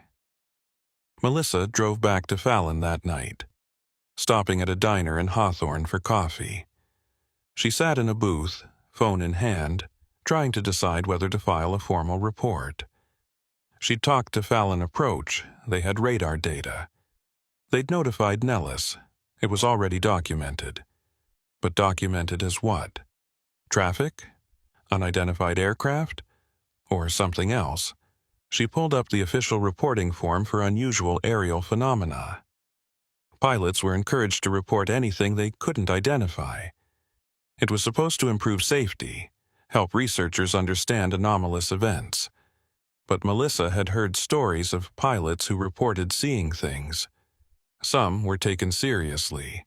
Others were quietly shuffled out of desirable routes, lost opportunities, found themselves flying cargo instead of passengers. She closed the form without filling it out, decided to wait, see if anything came of the radar data. Maybe Nellis would reach out, explain what she'd seen. Maybe it would turn out to be exactly what she hoped. Military tech, properly explainable, nothing to worry about. But Nellis never called. And when she checked in with Fallon Approach a week later, asking about the incident, the controller on duty said they had no record of unusual traffic on December 11th. The radar data, the radio communications, everything had been logged as a routine positioning flight, no incidents. Melissa didn't push it. She kept flying, kept teaching, kept her head down, but she started paying closer attention to reports from other pilots. And there were more than she'd realized. Lights that moved wrong, radar returns that defied physics, aircraft that appeared and vanished without explanation. Most pilots didn't report it. They'd learned, the way Melissa had learned, that some things were better left unsaid. On the night of December 22nd, exactly 6 months after Raymond's watch stopped on Route 375, something happened that brought all these separate incidents into focus. Marcus was working dispatch when the calls started coming in. Not one or two, dozens. All across Nye County, all within a 30-minute window. Lights in the sky. Vehicles stalling. Electronics failing. People reporting missing time, unexplained gaps in their memory, watches that didn't match clocks. He logged them all, mapping the reports as they came in. And slowly, a pattern emerged. The lights were moving in a specific direction, southeast, from the Tonopah area toward the Nellis Range, following the same path, the same timeline, as if something was transiting through Nevada airspace on a regular schedule. Marcus pulled up his personal files, the ones he'd been keeping at home, cross-referenced the dates and locations. October 14th, November 3rd, December 11th, and now December 22nd, roughly 6-week intervals, always at night, always moving southeast. He printed out the maps, spread them on his desk. The pattern was undeniable. Whatever was out there, it had a route, a schedule. It came through Nevada like clockwork, following the same path, causing the same effects. And it had been doing this for months, maybe years, maybe longer. Marcus thought about all the people he'd talked to, deputies who'd seen things, motorists who'd reported lights, residents who called in strange phenomena and were quietly reassured that everything was fine, nothing to worry about, probably just military exercises. But this wasn't military. This was something else, something that operated on a schedule humans hadn't set, moving through restricted airspace with impunity, affecting vehicles and electronics and people's perception of time itself. He saved all his files, backed them up to an encrypted drive, and locked it in his desk drawer. He didn't know what he'd do with the information, didn't know if anyone would care, but it felt important to document it. To prove that he wasn't crazy, that all these people weren't crazy, that something real was happening out there in the Nevada desert. 6 months after December 22nd, Marcus retired from dispatch. He was only 53, had planned to work another decade, but something about that night had changed him. He didn't want to log those calls anymore. Didn't want to hear the fear in people's voices when they described what they'd seen. Sarah had already left Tonopah, was working for the state in Las Vegas. She didn't talk about her time at the test range.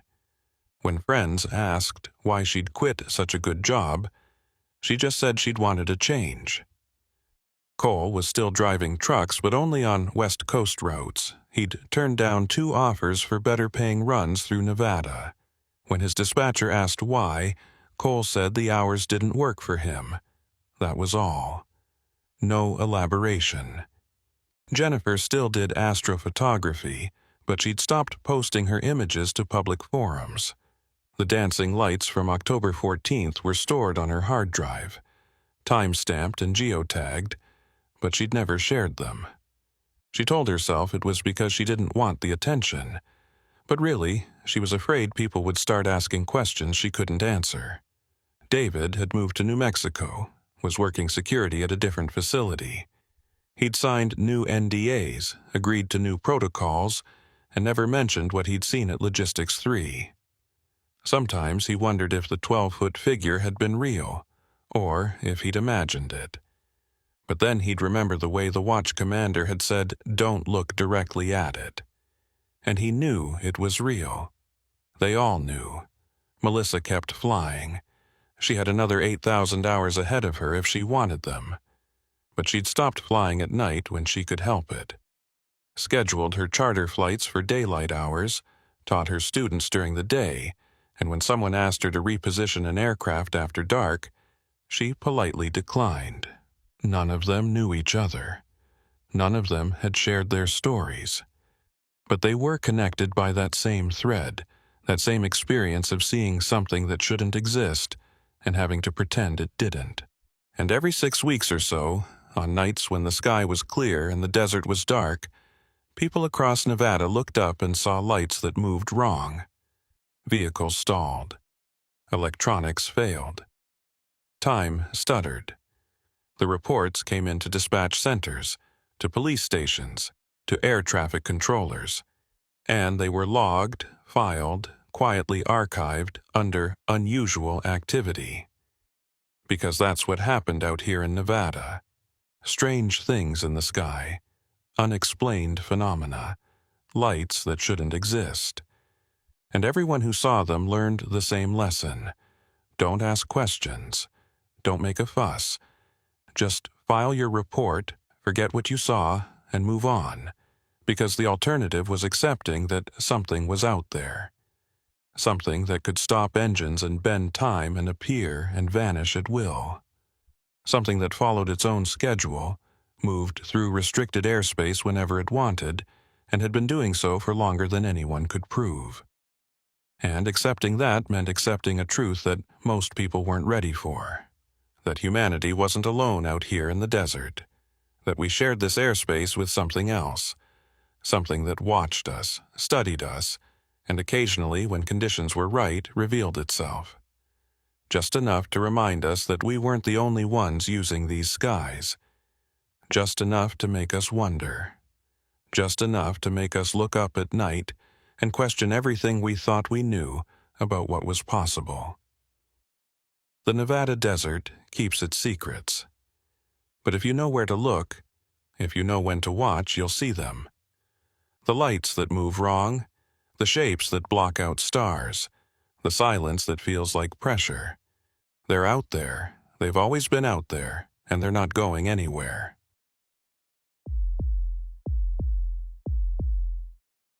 Elena Vasquez had been a freelance documentary filmmaker for 6 years, specializing in environmental stories and remote locations.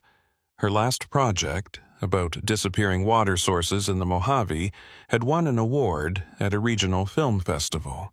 She was good at what she did. Patient, detail-oriented, willing to spend weeks in uncomfortable conditions to get the right footage. When the email came from the Natural Heritage Institute, she almost deleted it. The subject line read, "Research Documentation, Nevada Desert Flora," and it sounded boring as hell. But the pay was decent, and more importantly, it was work. 3 months between projects had drained her savings. The job was simple. Document a small research team studying drought-resistant plant adaptations in the Nevada desert, focusing on areas around the Tonopah region.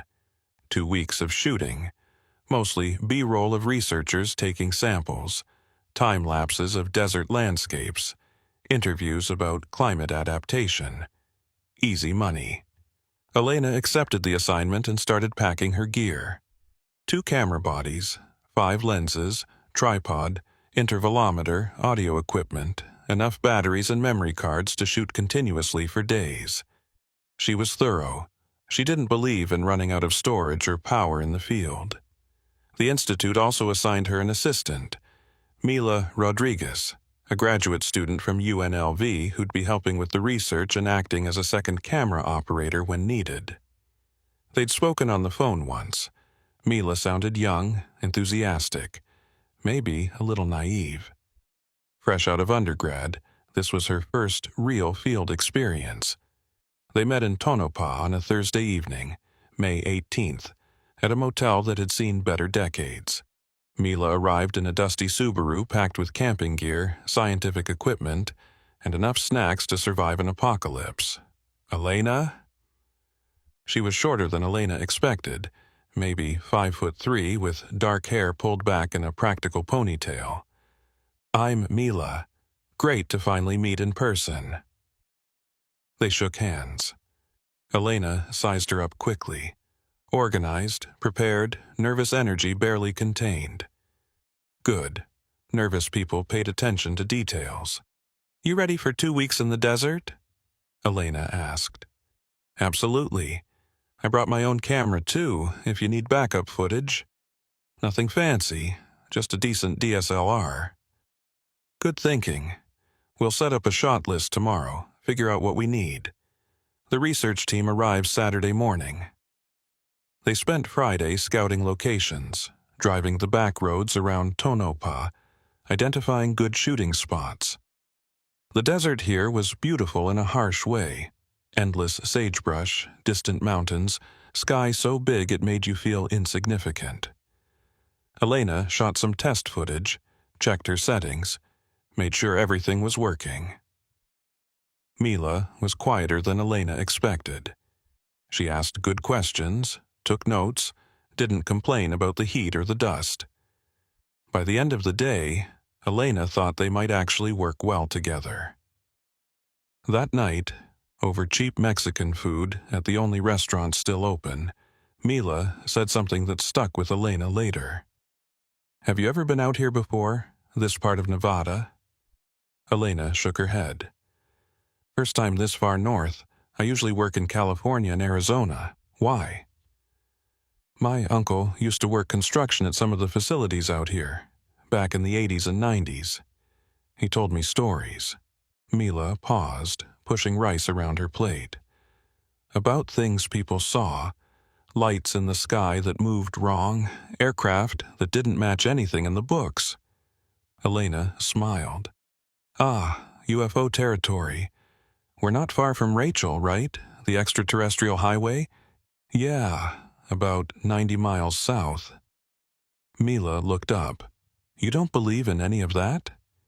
I believe people see things they can't explain. But unexplained doesn't mean alien. Usually it's something mundane with an unusual perspective. Mila nodded slowly. That's what I told myself too. But my uncle was serious. He said there were protocols, things the security people told them about what to do if they saw certain phenomena, like they expected it to happen. Elena shrugged. Military testing. This whole area is surrounded by restricted airspace.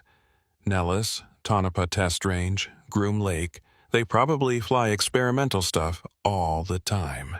Yeah, probably. But Mila didn't sound convinced. They finished dinner and drove back to the motel. Elena spent another hour organizing her equipment, charging batteries, formatting memory cards. Everything had to be perfect. She prided herself on being professional, on delivering exactly what clients wanted. She fell asleep around midnight, windows open to let in the cool desert air, and didn't dream. The research team arrived Saturday morning. 3 scientists from various universities, studying plant genetics and climate adaptation. Elena and Mila spent the day shooting them setting up equipment, taking soil samples, explaining their methodology on camera. Standard documentary work. Nothing exciting, but solid footage. Sunday they focused on landscape shots. Long time lapses of clouds moving across empty desert, close-ups of resilient plants clinging to life in the harsh environment, wide establishing shots showing the scope of the terrain. Elena was in her element, patient and methodical, waiting for the light to be just right. Monday was more of the same. By Tuesday, they'd fallen into a comfortable routine. Wake at dawn, shoot the golden hour, follow the researchers during midday, capture the dramatic evening light, shoot some night sky footage after dark. Wednesday night, Elena suggested they go out alone to get some uninterrupted night shots without the researchers' lights interfering. Mila agreed immediately. They packed up Elena's primary camera and Mila's backup, drove about 15 miles north on Route 95, then turned onto a dirt road heading east toward the Cactus Springs area. The road was rough but passable. Elena drove slowly, headlights cutting through the darkness, until they found a spot with a clear view of the eastern horizon. She checked her watch, 9:47 p.m. Perfect. The Milky Way would be spectacular in another hour. They set up 2 tripods about 20 feet apart. Elena mounted her Canon 5D Mark IV with a 24mm lens.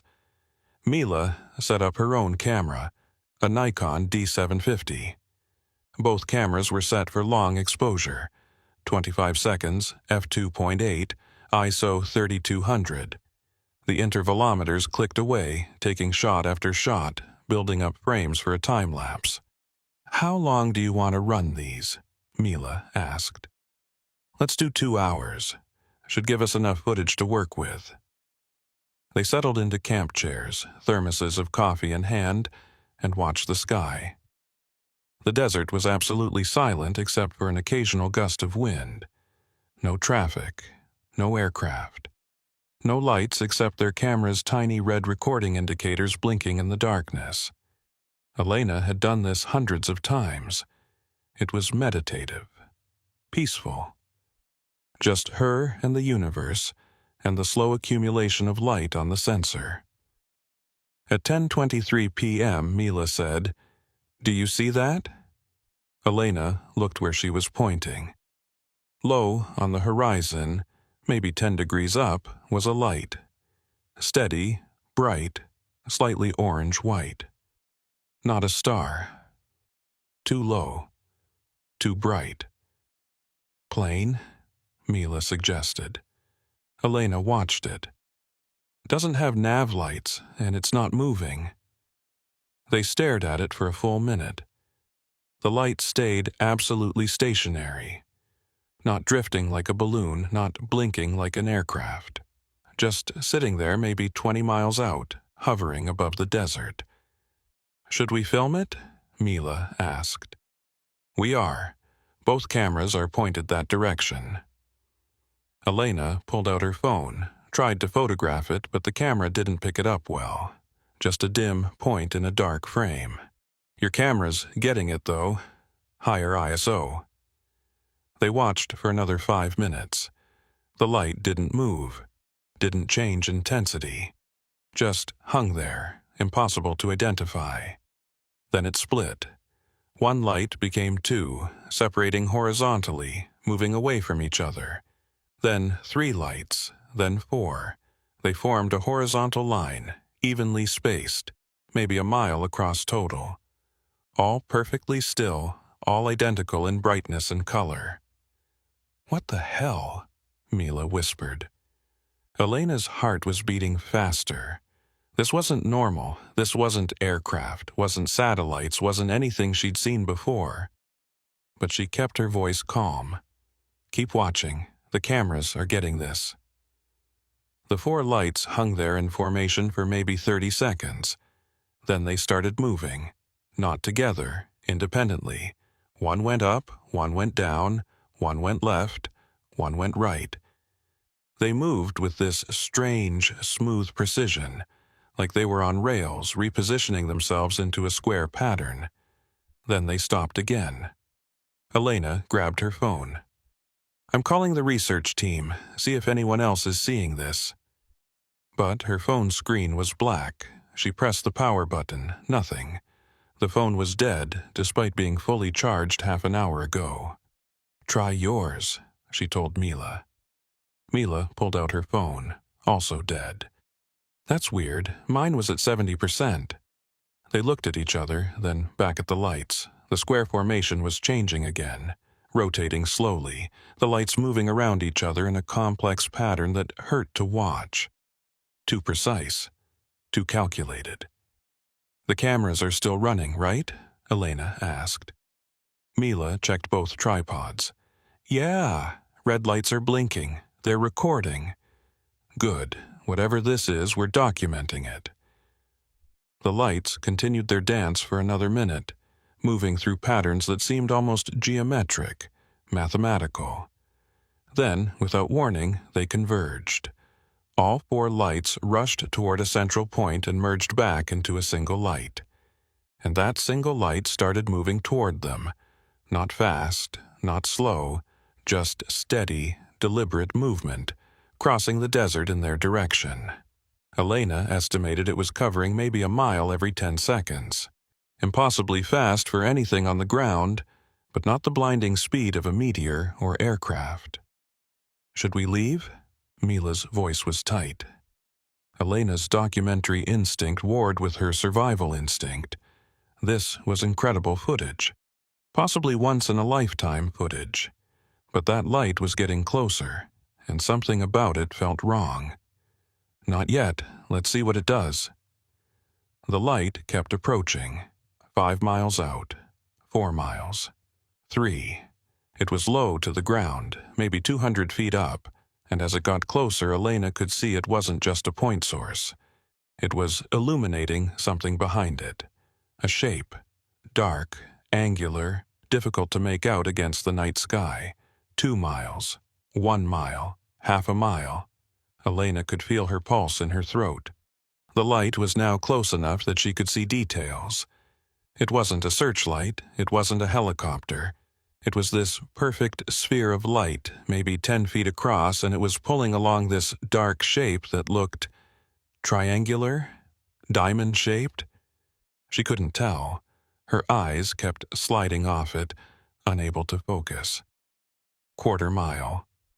The light was bright enough now to cast faint shadows on the ground. Both cameras were pointed right at it, intervalometers clicking away, recording frame after frame. "Elena," Mila stood up from her chair. "I see it. Stay calm." The light reached a point about 300 yards away and stopped. Just hung there in the air, perfectly still, that dark shape behind it barely visible. Elena could hear a sound now, not loud, a low hum, almost subsonic, vibrating through the ground and into her chest. The cameras kept clicking. 25-second exposures, 5-second gaps, another exposure. Click. Pause, click, pause. Elena checked her watch. 10:34 p.m. She wanted to mark the exact time, document everything. Her watch's second hand was moving normally, no time anomalies like in the stories she'd heard. The light stayed there for what felt like an hour, but was probably only 2 or 3 minutes. Elena's eyes were watering from staring at it, but she couldn't look away. Mila stood frozen beside her chair, barely breathing. Then the light did something Elena would replay in her memory for the rest of her life. It pulsed, not a simple brightening and dimming. It pulsed in a pattern, 3 short flashes, 3 long, 3 short, over and over. Elena recognized it instantly. SOS, Morse code, the universal distress signal. "Is that?" Mila started. "Yeah, it's signaling." "To us? I don't know." The pulsing continued for maybe 15 seconds, 3 short, 3 long, 3 short. Then it stopped. The light returned to steady brightness, and the dark shape behind it began to move. Not the whole thing. Part of it. Something detached from the main shape, a smaller dark mass, maybe 6 feet across, and it dropped toward the ground. Silently, smoothly, it touched down maybe 200 yards away, raising a small cloud of dust. Elena's hands gripped her chair arms. Every instinct screamed at her to run, get in the car, drive away, but she couldn't move. She was locked in place, watching, as the small dark object sat there on the desert floor. The main light and the larger shape began to move again, not toward them. Perpendicular, heading north, accelerating quickly. Within 10 seconds it had covered maybe 2 miles, and within 30 seconds it was just a point of light on the horizon again.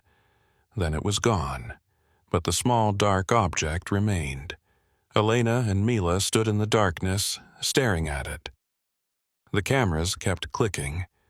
The desert was silent again except for the wind, which had picked up, blowing from the west. "What do we do?" Mila whispered. "We document it." Elena's voice sounded steadier than she felt. "We're filmmakers. This is what we do." She walked to her camera, carefully removed it from the tripod. Switched it to video mode. Checked the battery, 57%. Good. She turned on the LCD screen, started recording, and began walking toward the object. "Wait, what are you doing?" Mila hissed. "Getting closer. We need detail shots." "Elena, that's insane." "You can stay here. Keep your camera running." Elena walked slowly across the scrubland, camera raised, recording continuously. Through the LCD screen, she could see the object more clearly. It was roughly cylindrical, maybe 8 feet long and 3 feet in diameter. Dark gray or black, with a matte surface that didn't reflect her camera's dim LCD glow. 50 yards away, 40, 30. She could see texture now. The surface wasn't smooth. It had patterns etched or molded into it, geometric shapes that reminded her of circuit boards.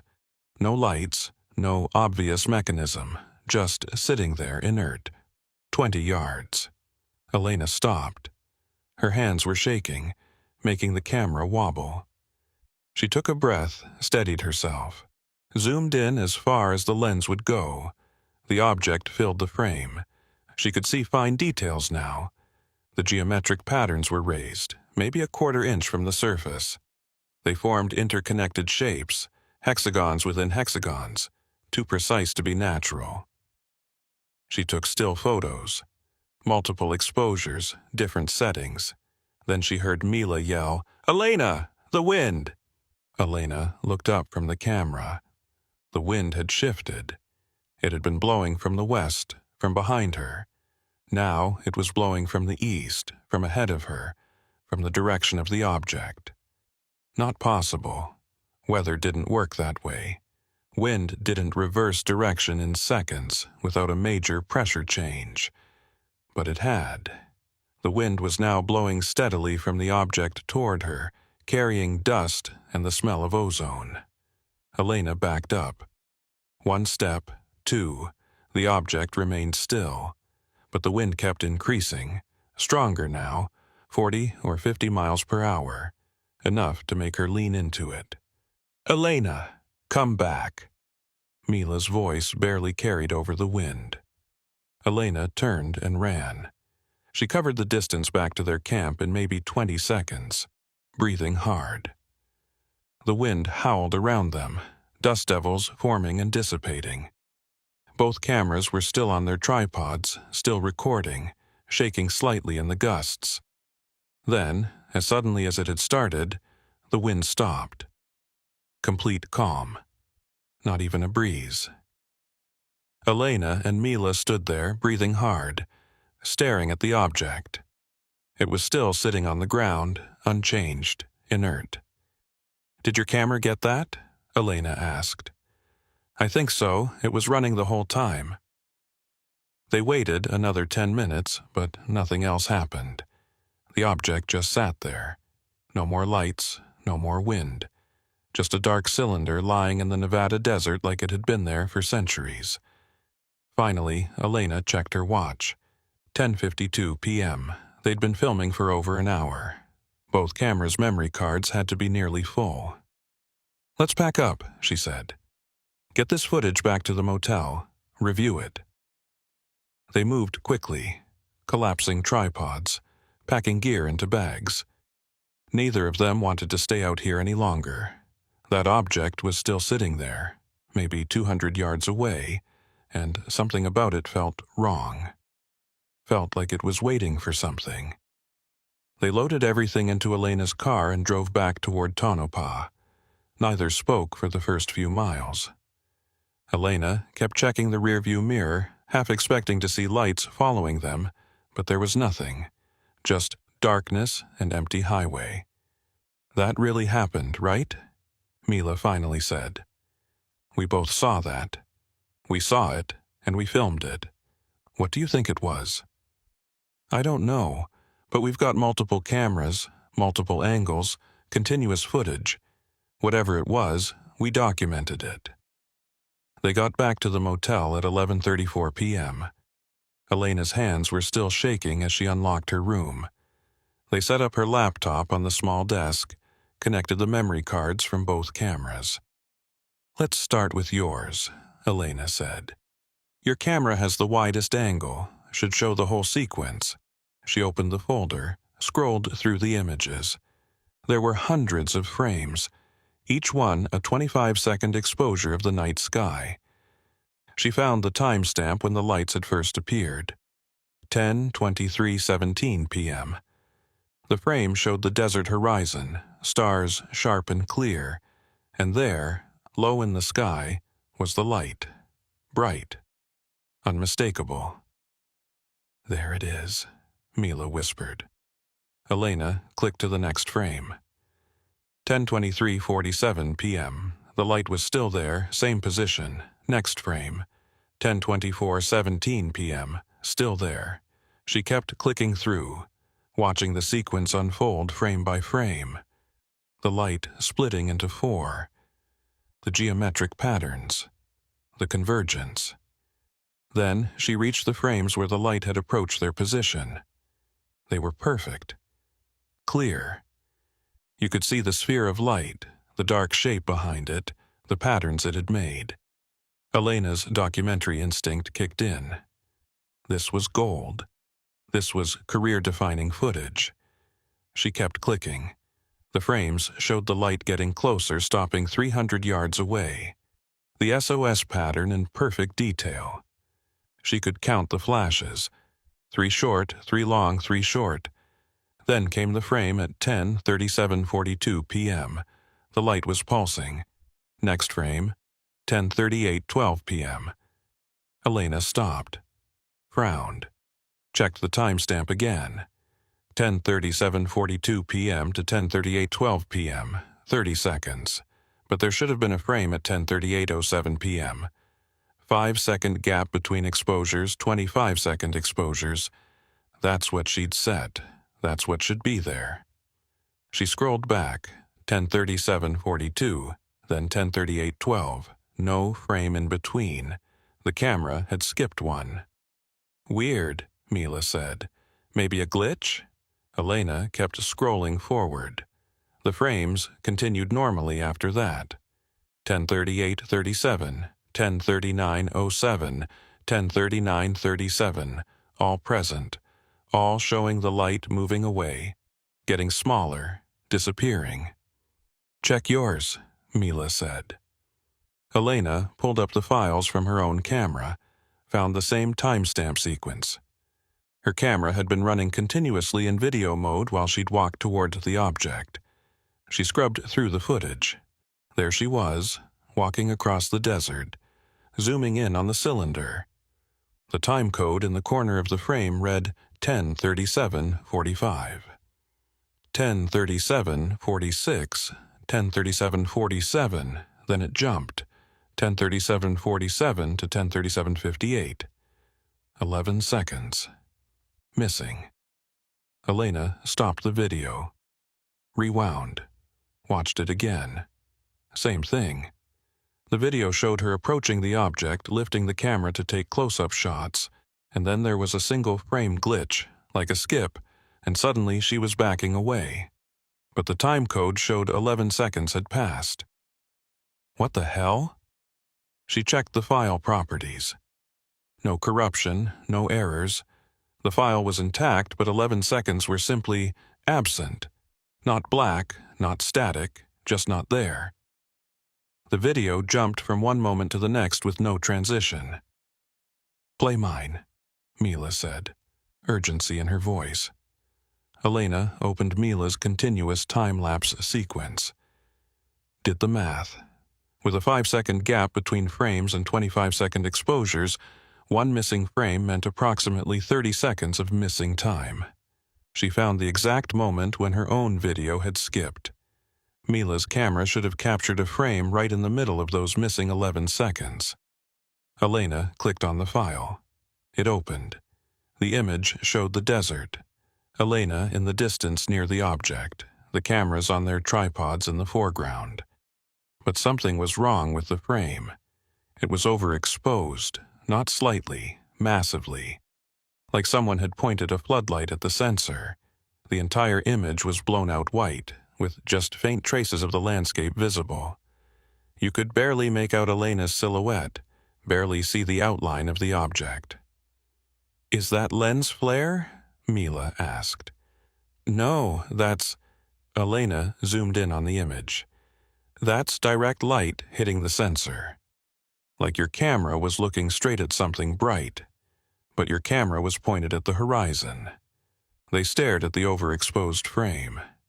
The timestamp read 10:37:52 p.m., exactly in the middle of Elena's missing 11 seconds. "Something was between your camera and the horizon," Elena said slowly. "Something bright enough to overexpose the sensor even with these settings. But we didn't see anything. I would have noticed a bright light. Maybe not. Maybe we were—" Elena stopped. She didn't want to say it. Didn't want to voice what she was thinking. Mila said it for her. "Maybe we weren't looking. Maybe during those 11 seconds we weren't aware." They reviewed the footage 3 more times. The missing 11 seconds in Elena's video. The single, overexposed frame in Mila's time-lapse. The moment when something had happened that neither camera could properly record. Elena checked her watch. 12:17 a.m. They'd been reviewing footage for over 40 minutes. She felt exhausted, adrenaline crash hitting hard. "We need to go back," she said. "What? No. Why? That object. It's still out there. We need better footage, more angles. We need to document it properly." "Elena, this is insane. Something erased 11 seconds from your camera. Something made us lose time. We don't know that. It could be a technical glitch. Could be electromagnetic interference. Could be—" "It wasn't a glitch." Mila's voice was hard. "You know it wasn't. Something happened during those 11 seconds. Something we don't remember." Elena wanted to argue, but couldn't. Mila was right. Deep down, she knew Mila was right. But admitting it meant admitting something she wasn't ready to accept. "Let's sleep on it," Elena said finally. "We'll decide tomorrow." But neither of them slept well. Elena lay in bed watching headlights occasionally sweep across the ceiling, playing those 11 missing seconds over and over in her mind. What had happened? What had they done? What had she seen that her camera couldn't record? And that object sitting out there in the desert. Was it still there? Would it still be there in the morning? She dozed fitfully, woke before dawn, and knew exactly what she had to do. Elena knocked on Mila's door at 6:15 a.m. No answer. She knocked again, louder. Finally, she heard movement inside, and Mila opened the door, squinting against the early light. "We're going back," Elena said. "Now?" "Right now. Bring your camera." They were on the road by 6:45, driving east as the sun rose behind them. Elena had the GPS coordinates from the previous night marked on her phone. She drove fast, probably too fast for the dirt road, but she didn't care. She needed to see that object in daylight. Needed to confirm it was real. The drive took 40 minutes. When they reached the location where they'd set up cameras the night before, Elena parked and they both got out. The desert looked completely different in morning light. Soft and golden, almost peaceful. Elena could see their tire tracks from last night, their footprints, the spots where the tripods had been set up.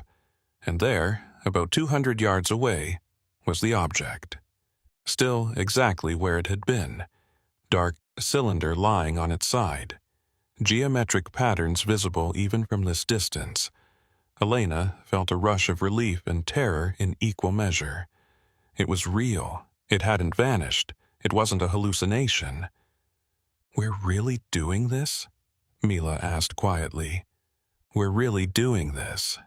They grabbed their cameras and started walking. The scrubland was easier to navigate in daylight, no hidden rocks or holes to trip over. Elena filmed as they approached, keeping the object centered in frame. Behind her, she could hear Mila's camera clicking as she took still photos. 100 yards, 50, 25. Up close, in full sunlight, the object was even stranger than it had been at night. The surface had a quality that was hard to describe. It looked metallic but didn't quite reflect light correctly. Matte, but not rough. The geometric patterns were indeed raised, forming this complex interconnected network across the entire surface. Elena knelt down, examining it closely. No seams, no welds, no sign of manufacturing. It looked like it had been grown rather than built. "Are you getting this?" she asked Mila. Every angle, multiple exposures. Elena reached out slowly, her hand trembling. Part of her screamed not to touch it. But she had to know. Had to feel it. Her fingers made contact. The surface was cold. Unnaturally cold for something sitting in desert sun for hours. And smooth, smoother than any metal she'd touched. Like glass but harder. She pressed her palm against it, felt the geometric patterns under her skin. Nothing happened. No hum. No vibration. Just cold, inert metal.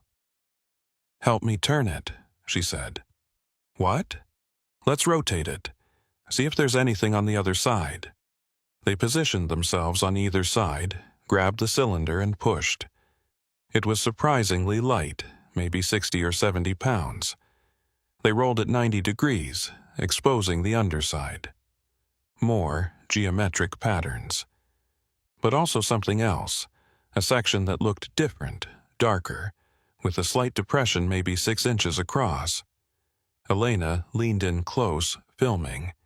The depression was circular, perfectly smooth, with tiny markings around the edge. "What is that?" Mila whispered. "I don't know. Some kind of port? Access panel?" Elena touched it. The moment her finger made contact, she felt a sharp tingling, like static electricity. She jerked her hand back. "What's wrong?" "It shocked me.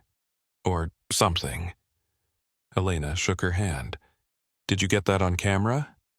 "Yeah, but Elena, maybe we shouldn't—" A sound interrupted her. Distant but distinct. Helicopter rotors. Both women looked up. Coming from the south, low and fast, were 2 helicopters. Black. No markings visible from this distance. Military or contractor aircraft, definitely not civilian. "We need to go," Mila said urgently. "Not yet. Just a few more shots. Elena, now. We're not supposed to be here." She was right. They were probably on public BLM land.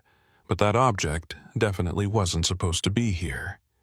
And those helicopters were coming straight toward their location. They ran back to the car, threw their equipment in the back seat, and Elena started the engine. She put the car in gear and accelerated, heading west on the dirt road, away from the approaching helicopters. In the rearview mirror, she could see them reaching the object. One helicopter circled while the other landed. Small figures emerged, moving quickly around the cylinder. Within 3 minutes, they'd loaded it onto some kind of cargo net, and the helicopter was lifting off, the object suspended beneath it. By the time Elena reached the paved highway, both helicopters were gone, headed south toward the restricted areas. Like the whole thing had never happened, except it had, and they had proof. They drove back to Tonopah in silence, checking the mirrors constantly, half expecting more helicopters or black SUVs to appear. But the highway stayed empty. When they reached the motel, they went straight to Elena's room and locked the door. "Okay," Elena said, pulling out her laptop. "Let's see what we got." She loaded the morning footage first. The approach to the object, the close-ups of the surface, the patterns, the circular depression. Everything looked perfect. Clear, detailed, undeniably real. Then she checked the video of her touching the depression. The time code showed her finger making contact at 7:23:41 a.m. Then the screen flickered. Not a glitch. A deliberate flutter, like old film skipping. When it stabilized, the time code read 7:23:52 a.m. 11 seconds. Missing again. "No," Elena whispered. "No, that's not possible." She checked Mila's still photos. Frame at 7:23:39. Next frame at 7:23:54. 15 seconds between shots when her intervalometer had been set for 9-second gaps. "It happened again," Mila said, her voice hollow. "The same thing, 11 seconds gone." Elena scrubbed through her video frame by frame. At 7:23:41, her finger was touching the depression. The very next frame was 7:23:52, and her hand was jerked back, already in the motion of pulling away. Whatever had happened in those 11 seconds, the camera simply hadn't recorded it. But Elena remembered pulling her hand back. Remembered the tingling sensation. That had to have taken more than a split second. Had to have been, 5 seconds? 8?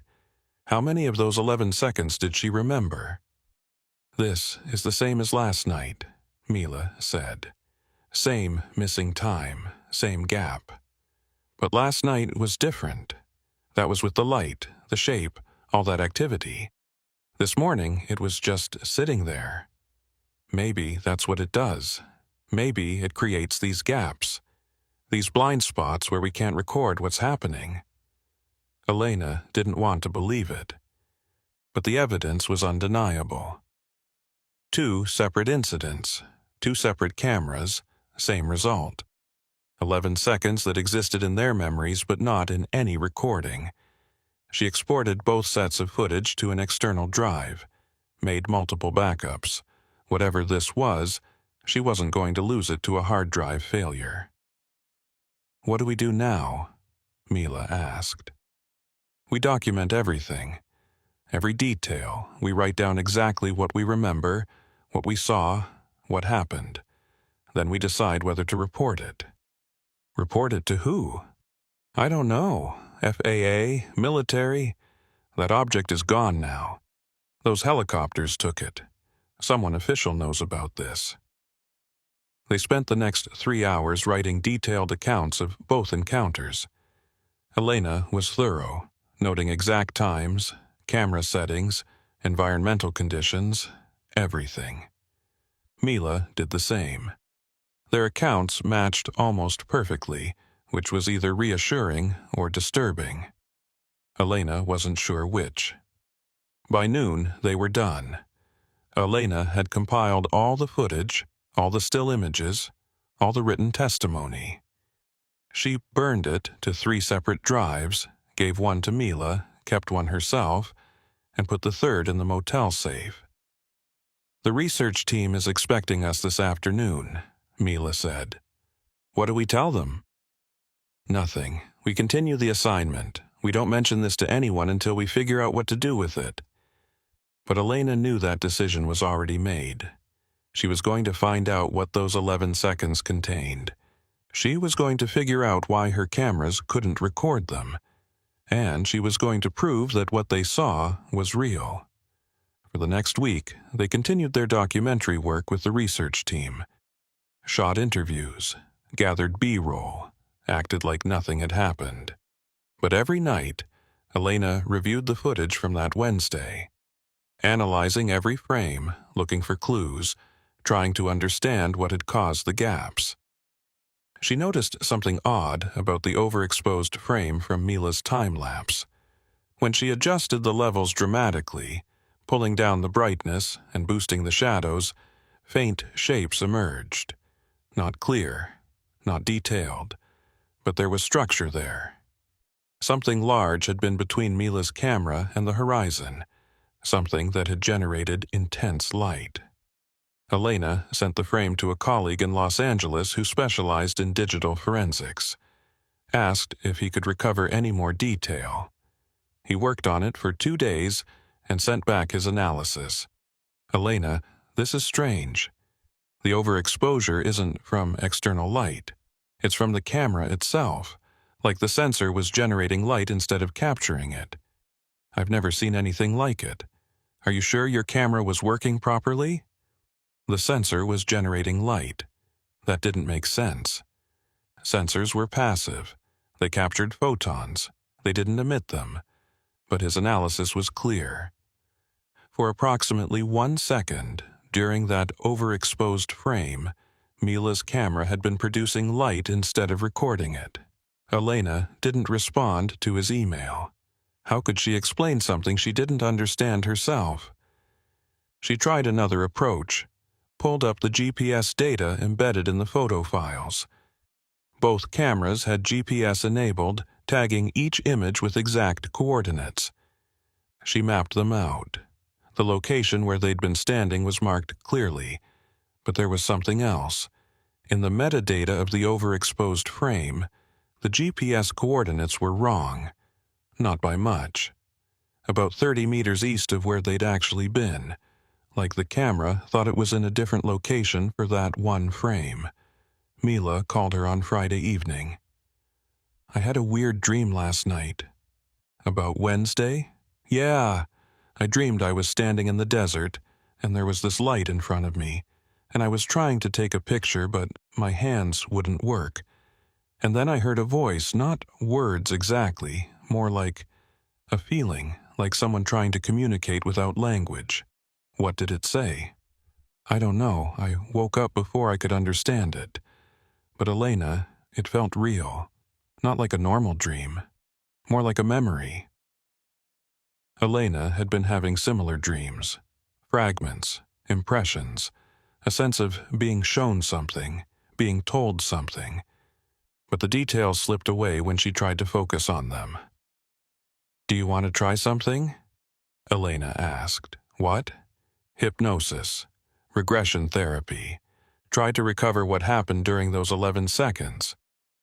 Silence on the line. Then, you think we were, what, abducted? I don't know what I think, but something happened. Something we don't remember. And maybe there's a way to access those memories. That sounds dangerous. So is not knowing. Mila thought about it. If we do this, I want it documented. Full video recording, multiple angles. Of course. We're documentarians, that's what we do. They found a therapist in Las Vegas who specialized in recovered memory work, Dr. Sarah Kimura. Elena was upfront about what they were trying to do. The doctor was skeptical, but agreed to work with them. I should warn you, Dr. Kimura said during their first session. Hypnotic regression doesn't recover actual memories. It creates narratives based on suggestion and expectation. Whatever you remember under hypnosis, it won't be reliable evidence of what really happened. We understand, Elena said. We just want to try. They scheduled sessions for the following week, but before that, Elena did something she hadn't planned on. She went back to the site, alone. Sunday afternoon, 3 days before they were supposed to leave Nevada and head home. She didn't tell Mila, didn't tell the research team, just got in her car, drove to the location, and walked out to where the object had been. The ground still showed disturbance marks where it had lain. She knelt down, examined the compressed dirt, the scrape marks. Real, physical, undeniable evidence that something heavy had been here. She pulled out her camera, took photos. Then she just sat there, cross-legged in the dirt, looking at the horizon. "What were you?" she said out loud. "What did you want?" The desert didn't answer, but Elena felt something. A pressure, a presence, like standing too close to a cliff edge, that instinctive sense that you were somewhere you shouldn't be. She stood up quickly and walked back to her car. As she reached it, she glanced at her watch, 3:47 p.m. Then she looked at the car's dashboard clock, 3:58 p.m., 11 minutes. She'd lost 11 minutes sitting in the dirt, and she had no memory of anything past kneeling down to examine the disturbed ground. Her hands shook as she started the car. She drove back to Tonopah carefully, keeping exactly to the speed limit, checking her mirrors constantly. The highway stayed empty. No helicopters, no black SUVs, no lights in the sky. When she got back to the motel, she immediately checked her camera. She'd taken photos of the disturbed ground. Timestamp, 3:47:23 p.m. Then nothing. The next photo was timestamped 3:58:41 p.m., showing her car from outside, like she'd already been standing next to it. She had no memory of taking that photo. That night, Elena wrote everything down. The missing 11 minutes.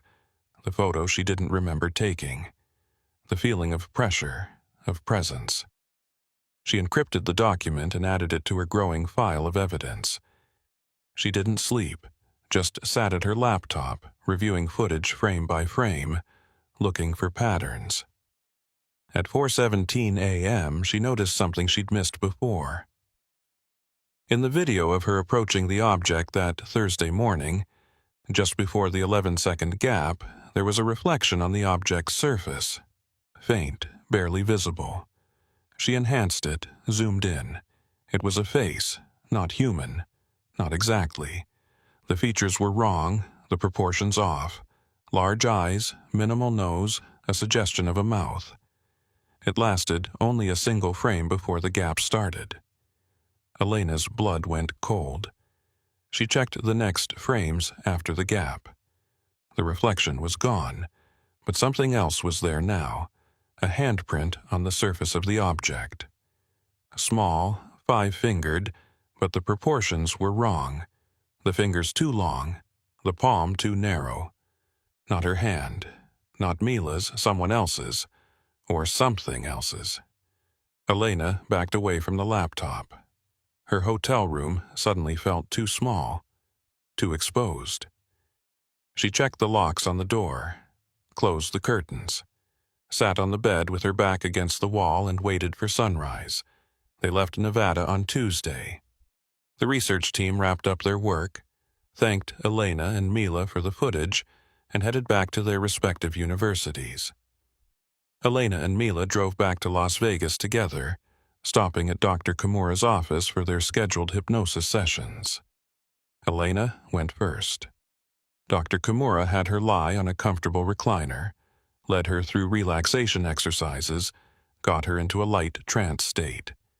Then she asked Elena to remember Wednesday night, to go back to that moment when she was approaching the object. "Tell me what you see." "The object? The cylinder. I'm walking toward it. My camera is recording. I'm maybe 20 yards away. What happens next?" I'm closer now. 10 yards. I can see the patterns clearly. They're beautiful. Mathematical. Perfect. And then, silence. Elena's hands clenched. The light. There's a light. From the object? No, from above, bright. So bright, I can't look directly at it. I'm trying to keep filming, but my arms are heavy. I can't move them, and there's something coming closer. I can't see it clearly. The light is too bright, but I can feel it. It's right in front of me, looking at me, studying me. What does it want?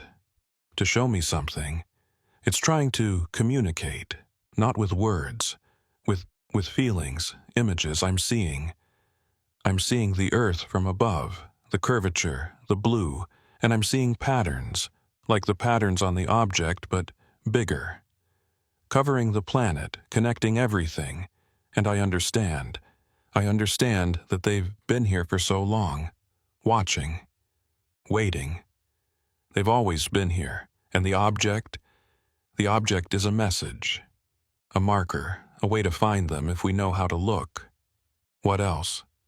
It's asking me something, asking if I want to remember, if I want to carry this knowing. And I'm scared. I don't want this. I just wanted to make a documentary. I didn't want truth, real truth. The kind that changes everything.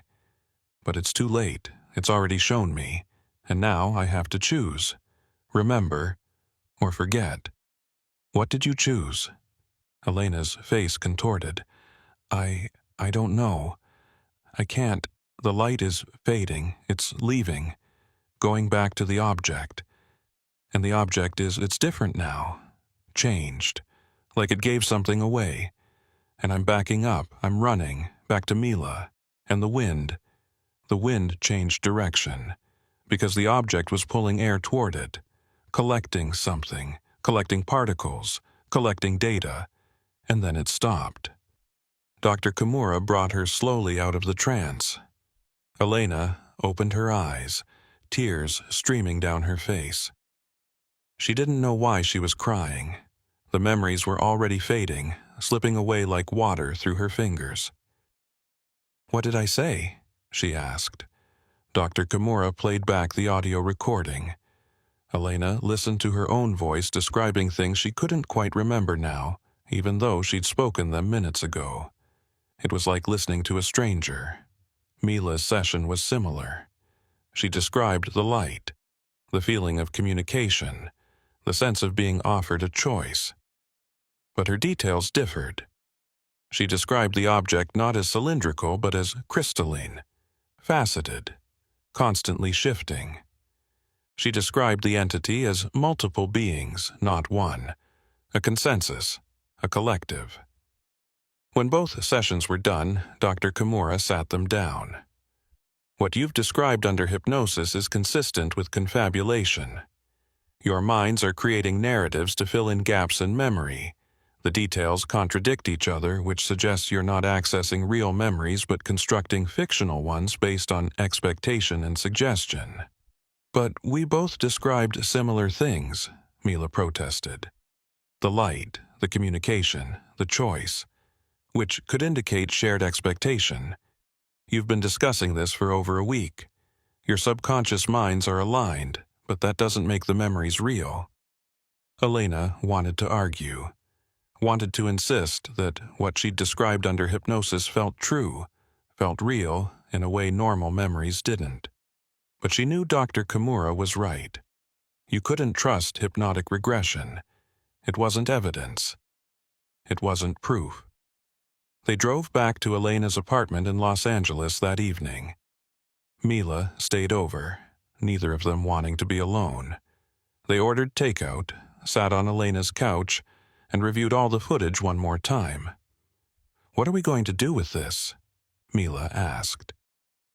Elena had been thinking about that question for days. "I don't know. If we release it publicly, we'll be labeled as cranks, UFO nuts. Our careers will be over. But if we don't release it, then what was the point? We have evidence of something impossible, something that challenges everything we know about reality. Doesn't the world deserve to know? Maybe. Or maybe the world isn't ready. Maybe we're not ready." They sat in silence watching the overexposed frame from Mila's camera play on loop. That single frame where the sensor had generated light instead of recording it. Where the GPS coordinates were wrong. Where something had happened that neither camera could properly document. "Those 11 seconds," Elena said quietly. "What if they're not missing? What if they're protected? What if whatever showed itself to us didn't want to be recorded, so it created a blind spot? A gap in the data? Like it can control electronic devices? Maybe. Or control our perception of time. Make us think only 11 seconds passed when it was really longer, or make 11 seconds feel like hours. We have no way of knowing what really happened in that gap. Our cameras can't tell us. Our memories can't tell us. Maybe that's the point. Mila pulled her knees up to her chest. My uncle told me once that the government knows. He said there are protocols, procedures for when people see things. He said they don't cover it up exactly. They just make sure nobody can prove it. Corrupt the data. Introduce doubt. Make people question their own experiences. You think those helicopters were sent because of us? Because we saw the object? I think those helicopters were already on their way. I think the object was tracked from the moment it was left there, and we just happened to find it before they could retrieve it quietly. But then, why did it stay there for hours? Why not just leave or self-destruct or whatever? Maybe it wanted to be found. Maybe that's what it was for, a message. Like you said under hypnosis, a marker. Elena rewound the video to the moment right before the 11-second gap. Paused it. Enhanced the frame. That reflection on the object's surface. That face that wasn't quite human. Do you see this? She asked, pointing. Mila leaned in close. What is that? I don't know. But it's there. In the footage. Real, documented. They stared at it for a long time. That face, those eyes. Looking back at them through time, through the camera lens, through the gap between what we can prove and what we know is true. Finally, Elena closed the laptop. I'm going to sit on this for a while. Keep it safe. Keep it backed up. But I'm not releasing it. Not yet. Maybe not ever. Why? Because I'm scared. Because releasing this would change my life in ways I can't predict. And because maybe those 11 seconds are supposed to stay missing. Maybe that gap is there for a reason. To protect us. Or to protect them. Or to protect the truth from people who aren't ready to accept it. Mila nodded slowly. I understand. But Elena, I'm not going to forget what we saw. I can't. It's in my head now. Part of me. And someday I might need to talk about it. To tell someone. Is that okay? Yeah, it's okay. Just be careful. Be selective. Don't let it define you. They slept in Elena's living room that night, both of them on the couch, lights on, laptop playing documentary footage on mute. Neither slept well. Both had dreams they couldn't quite remember when they woke. Elena continued doing documentary work. Finished the Nevada project, delivered the footage to the Natural Heritage Institute. They loved it, used it in presentations, in publications. Her career was doing fine, but she couldn't shake the feeling that she was supposed to do something with the other footage. The 11-second gap. The overexposed frame. The face in the reflection. Mila called her in December. I went back. What? To Nevada? Yeah. Last weekend. I drove out to the site, brought my camera. I wanted to see if anything was different. And? The ground is completely smooth now. No disturbance marks. No evidence anything was ever there. It's like someone came through and erased all physical traces. Did you see anything else? Any lights? No. Nothing.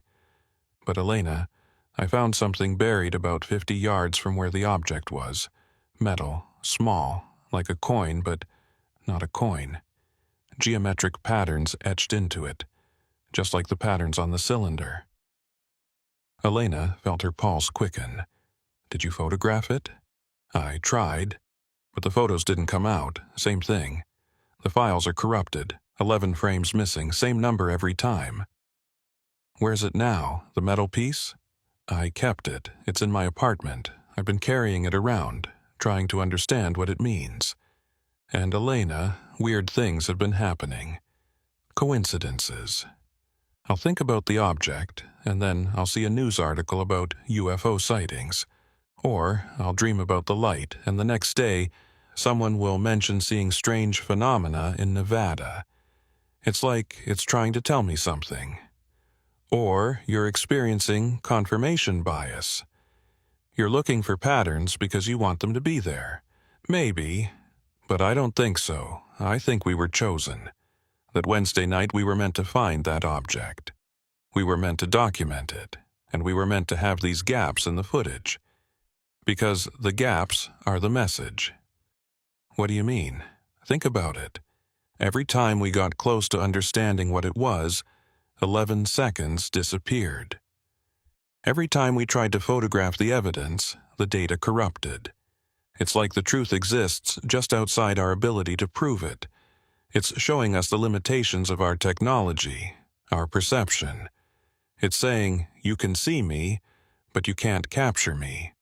I'm real, but I'm unprovable. And that says something profound about the nature of reality itself, about what we can know versus what we can prove.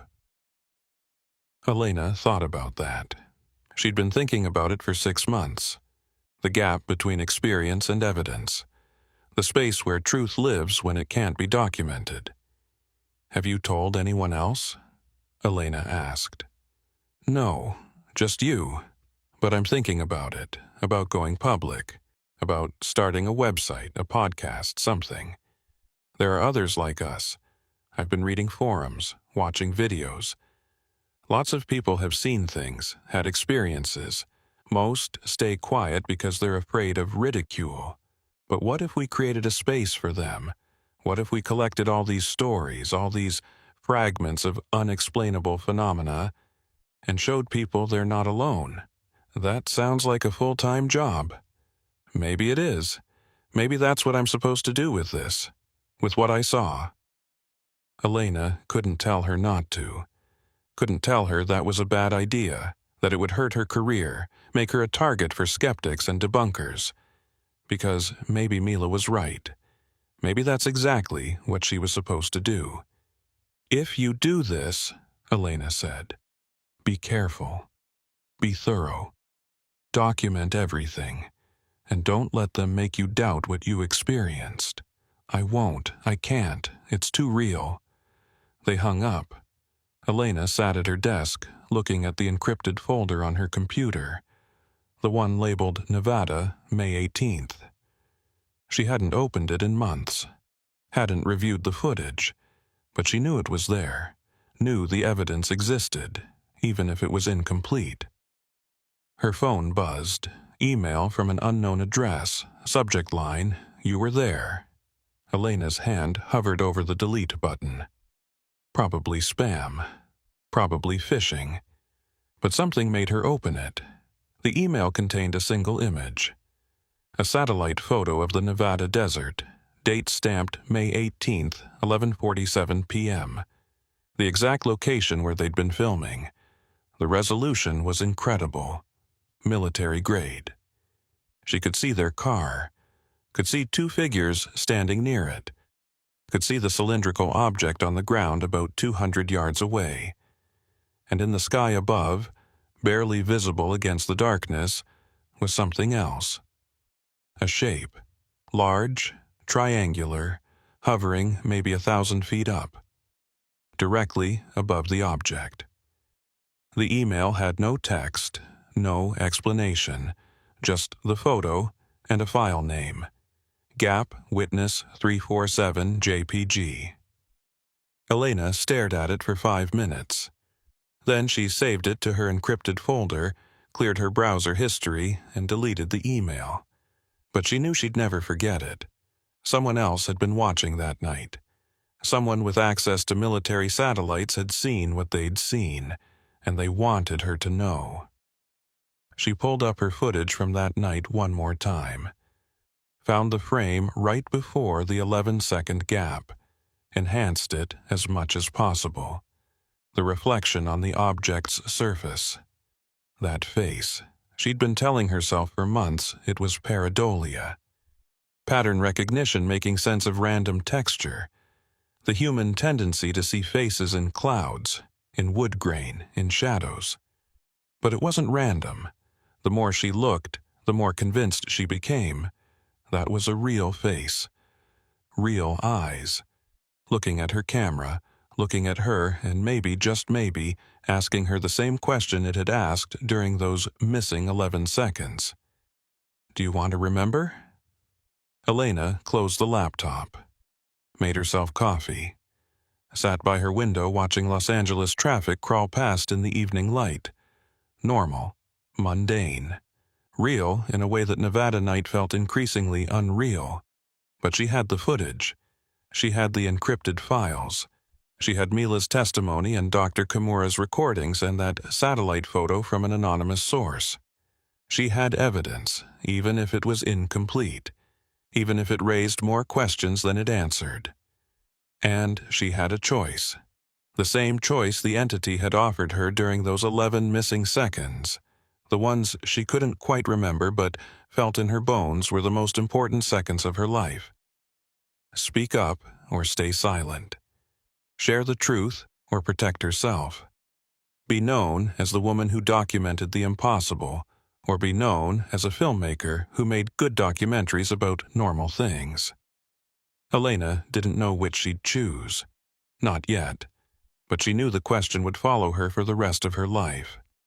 Would color every project she took, every story she told, every moment she looked up at the night sky and wondered what else was out there, watching, waiting, leaving messages in 11-second gaps that cameras couldn't record. The truth was out there. She'd seen it. She'd almost touched it. And it had shown her just enough to change everything, while taking away just enough to prevent proof. Maybe that was the point. Maybe the gap itself was the message. The space between knowing and proving, between experience and evidence, between what we can see and what we can save. Elena finished her coffee and went to bed.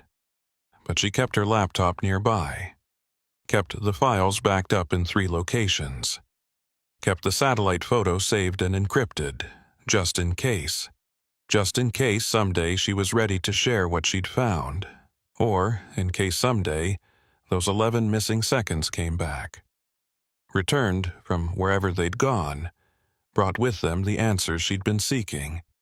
Until then, she'd keep filming, keep documenting, keep looking at the world through a camera lens, knowing that sometimes, just sometimes, the most important moments are the ones you can't record. The ones that exist in gaps, in missing seconds, in the space between frames where reality shifts and truth lives just beyond the reach of proof.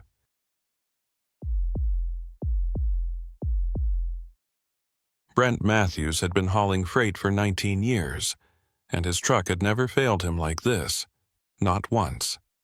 He maintained it religiously, knew every sound it made, could diagnose problems by feel. So when the engine died on Highway 6, somewhere between Tonopah and Ely, he knew immediately something was wrong. Not mechanically wrong. Impossibly wrong. It was 11:43 p.m. on a Tuesday, October 31st. Halloween, though Brent wasn't thinking about that.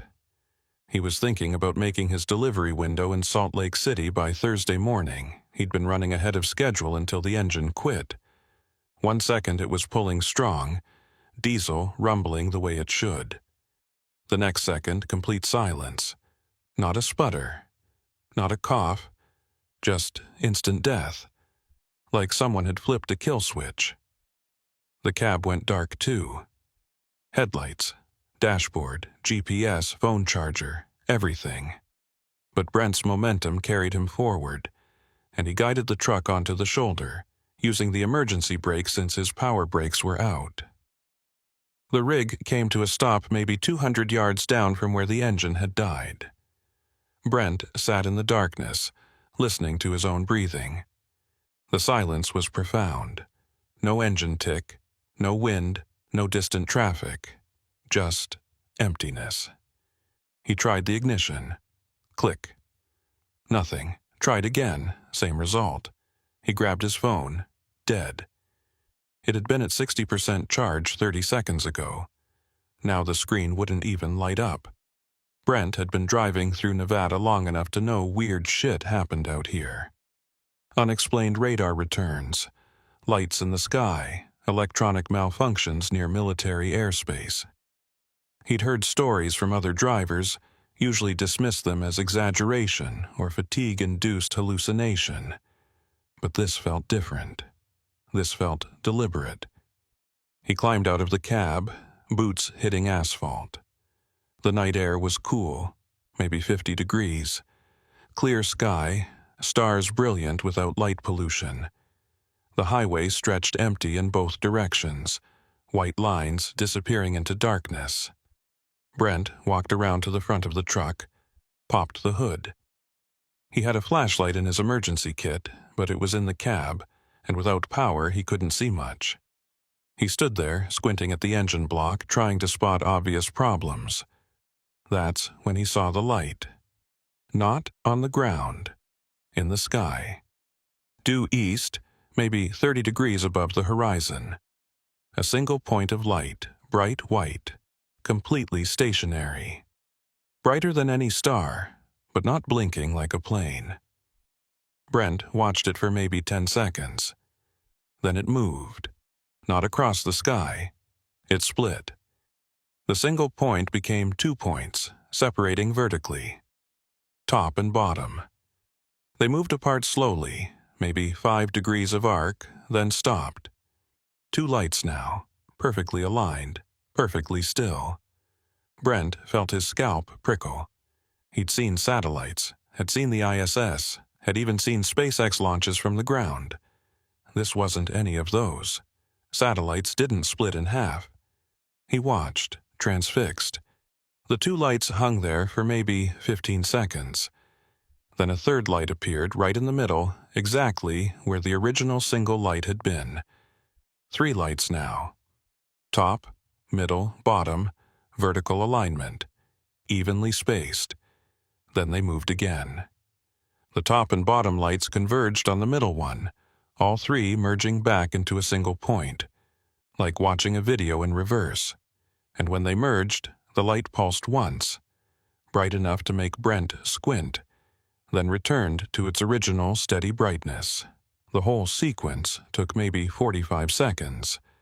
Brent stood frozen, one hand still on the truck's hood. What the hell was that? Some kind of satellite deployment? Military test? But satellites didn't merge back together, nothing did. He was still staring at the light when he heard an engine approaching from the west. Lucas Brennan had left Tonopah about 20 minutes earlier, heading east on Highway 6 toward Ely. He was driving a rented Ford F-150, part of a solo camping trip through Nevada's remote areas. His gear was packed in the back: tent, sleeping bag, camera equipment. He was a freelance photographer, mostly commercial work, but this trip was personal. He wanted isolation, dark skies, and time to think. The highway had been empty since leaving town. No traffic. No lights except his own headlights cutting through the darkness. Radio had lost signal about 10 miles back, so he was driving in silence except for the hum of tires on asphalt. At 11:42 p.m., according to his dashboard clock, he noticed a light in the sky ahead of him. East. Bright. Stationary. Lucas had been photographing the night sky for years. He knew stars, knew satellites, knew the difference between Venus and an aircraft. This light was none of those. It was too bright, too low on the horizon, and not moving the way satellites moved. He slowed down slightly, watching it through his windshield. Should he stop? Get his camera out? He was in the middle of nowhere, no traffic, perfect conditions for shooting. But before he could decide, the light split. 1 became 2. Vertical separation. Clean. Precise. Like cell division, like watching a single organism become 2. The lights moved apart, stopped, hung there in formation. Lucas's foot eased off the gas completely. The truck coasted. He stared at the two lights, mind racing. Camera. He needed his camera. This was incredible. Then a third light appeared between the first two. "What the fuck?" Lucas whispered. 3 lights. Perfectly aligned. He'd never seen anything like it. Never read about anything like it. This wasn't satellites. This wasn't conventional aircraft. This was something else. He pulled onto the shoulder, stopping the truck. Reached for his camera bag on the passenger seat. But as his hand touched the bag, the lights moved again. The top and bottom converged on the middle, all 3 merging back into one.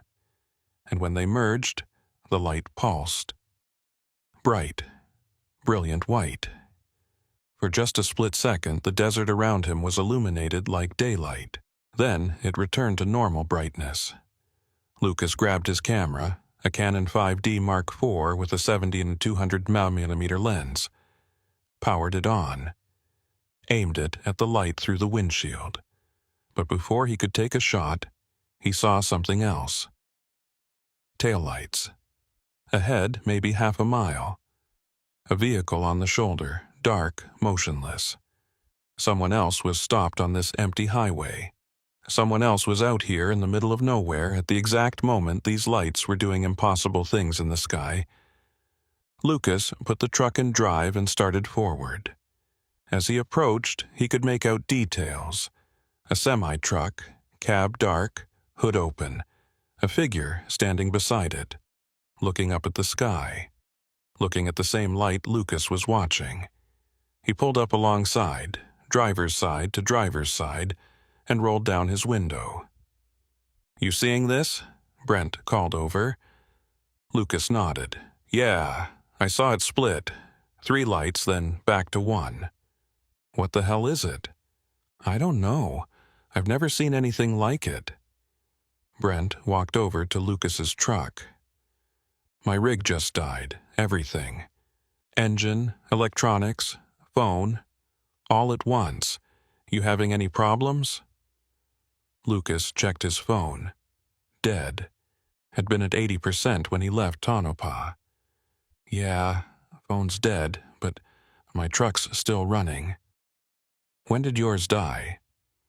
"Just now, when I saw the lights." Brent looked back at the sky. The single point of light was still there, stationary. "Mine died right before the lights appeared. Maybe 30 seconds before."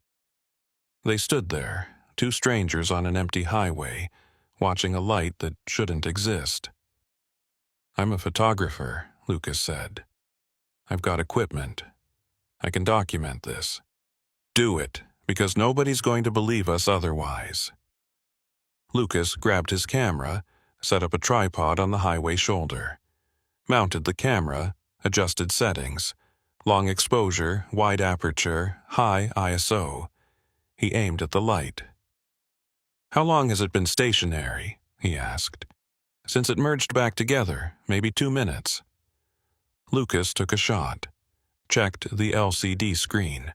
The light was there, captured, a bright point against the starfield. He took another, building up a sequence. "What time is it?" Brent asked. Lucas checked his truck's dashboard clock. 11:47. Brent pulled back his sleeve, looked at his watch. Analog, mechanical, no battery. "Mine says 11:52. They looked at each other. "That's not possible," Lucas said. "Check yours again." Lucas looked at the dashboard. 11:47. "What does yours say now?" Brent stared at his watch. 11:52. It hasn't changed. Lucas felt something cold settle in his stomach. "My watch is analog too." He checked his wrist. "It says 11:47, same as the dashboard.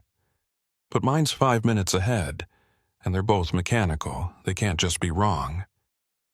They stood there in the darkness, trying to make sense of impossible information. Their watches disagreed by exactly 5 minutes. Both were mechanical, both had been working fine, But now they told different stories about what time it was. "Maybe mine stopped," Brent said.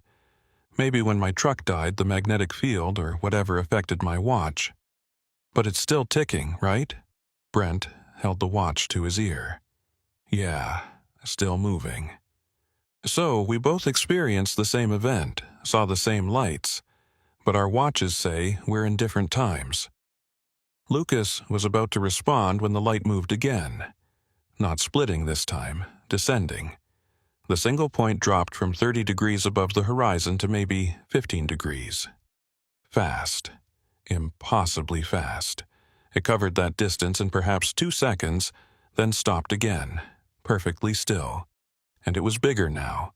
Not just brighter, physically larger, close enough that they could see it wasn't a point anymore. It had structure, circular, maybe 50 feet across, glowing white, but with a darker center, like a ring or a torus. "Jesus Christ," Brent whispered. Lucas was already taking photos, camera clicking rapidly. "It's maybe 5 miles out, maybe less, hard to tell distance." The object hung there, silent and still.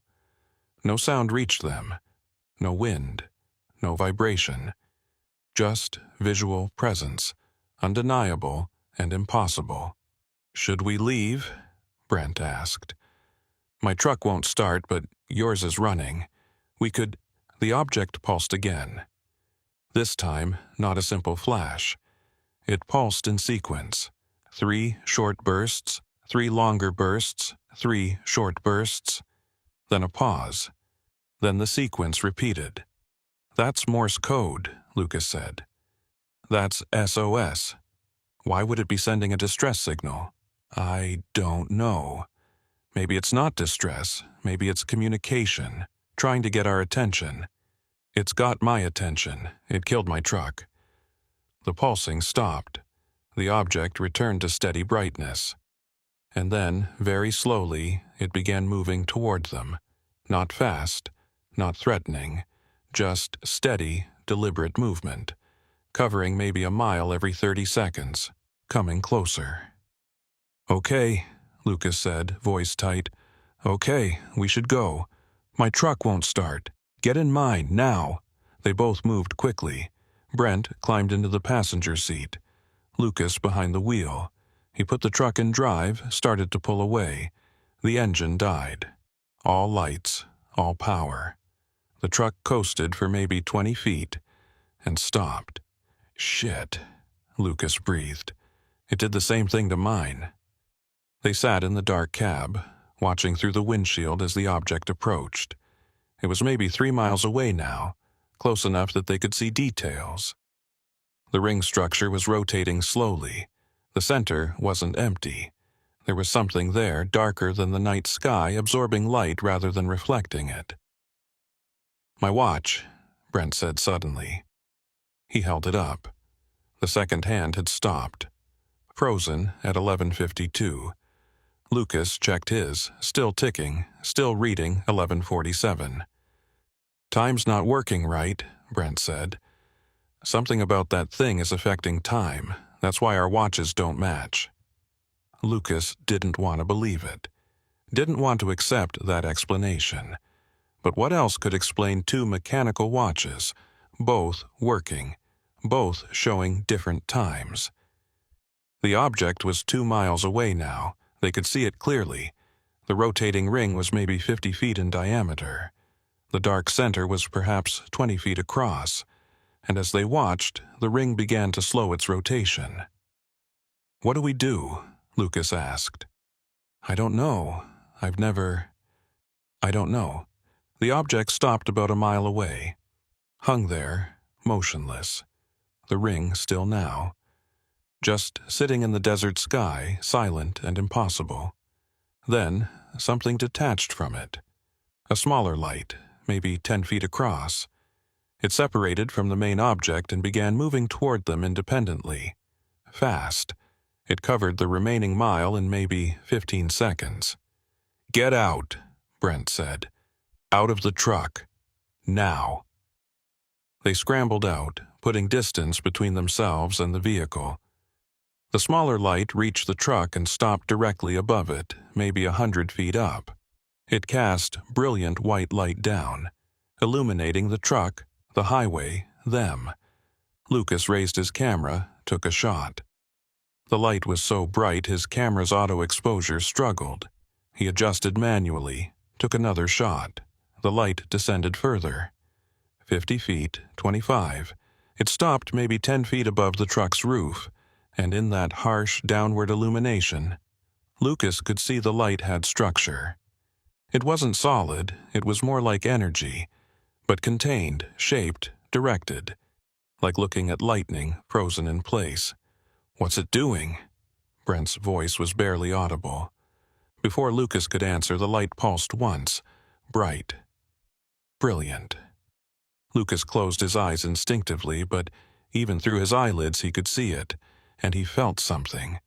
Not heat, not physical, more like pressure, like being underwater, feeling the weight of water pressing in from all sides. When he opened his eyes, the light was ascending. It rose back to 100 feet, then moved away from the truck, back toward the larger object. They watched it cover the mile in seconds, merge back into the ring structure. And then the ring began rotating again. Faster now. Faster. Becoming a blur. And it started ascending, climbing back toward its original altitude. "Try your truck," Brent said. Lucas climbed back in, turned the key.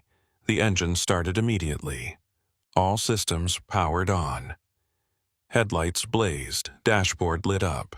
He looked at the clock, 11:51 p.m. He got out. "What does your watch say?" Brent checked. 11:52, same as before. "Mine says 11:51. It was 11:47 when my truck died. So you lost 4 minutes, I lost, I don't know." My watch stopped. Lucas pulled out his phone. Still dead. Completely unresponsive. They looked back at the sky. The ring object was ascending rapidly now, climbing toward its original position. In maybe 30 seconds it had returned to 30 degrees above the horizon. Then it stopped and split again. 1 became 2. 2 became 3. The lights hung there in vertical alignment. Then they didn't merge. Instead, they separated further. Top went up, bottom went down. Middle stayed where it was. They formed a line maybe 15 degrees long, stretching across the eastern sky. Then, simultaneously, all 3 lights shot away. Different directions.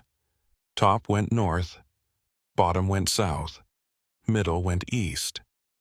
They accelerated so fast Lucas couldn't track them. Within 3 seconds they were gone. The sky was empty again. Just stars. Just the indifferent universe. They stood there for 5 minutes, neither speaking. Finally, Brent said, "I need to try my truck." He walked back to his rig, climbed in.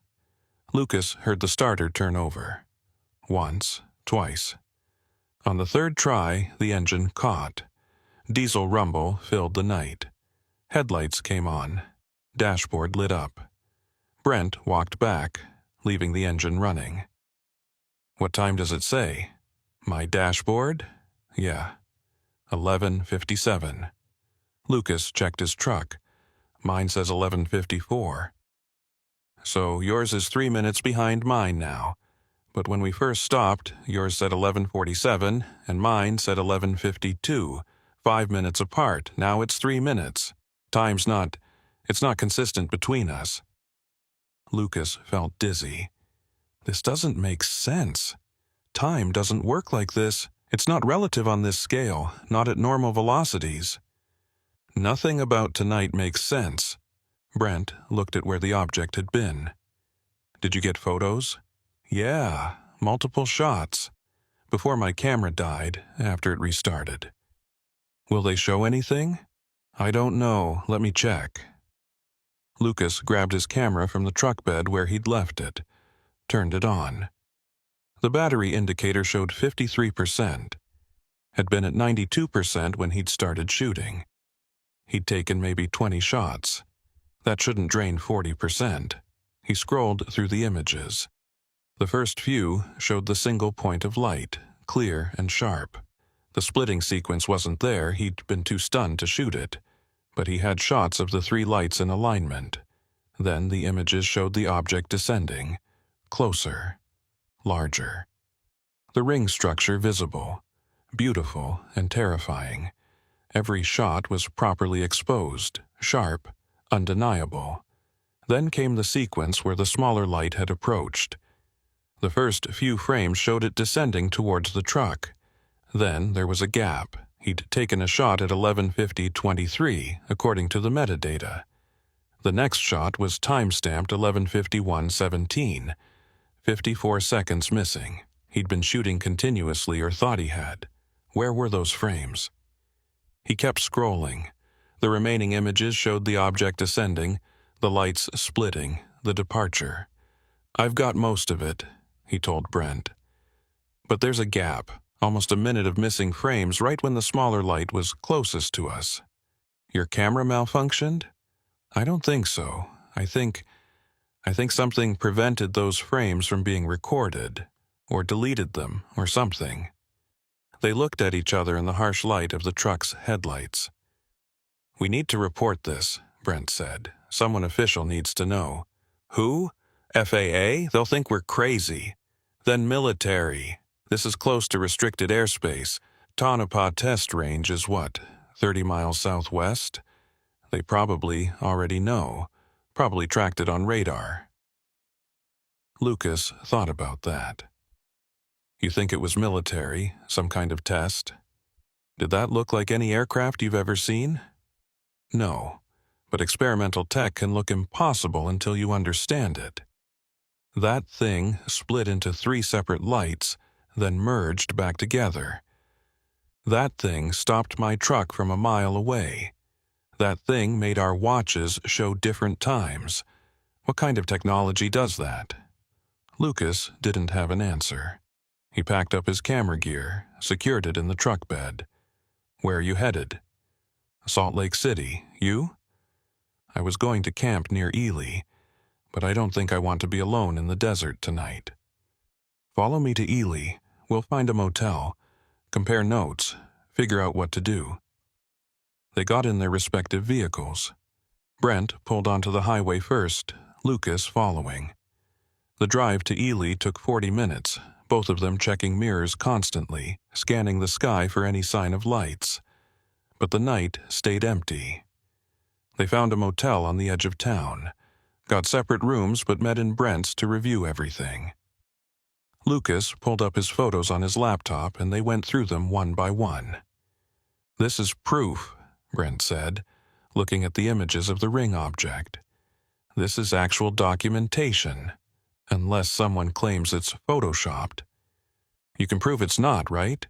Metadata, original files, all that?" "Yeah, but people believe what they want to believe. Show this to a skeptic, they'll find reasons to doubt it." Brent leaned back against the headboard. "My whole life, I've been hearing about UFO sightings. Lights in the sky, abductions, all that.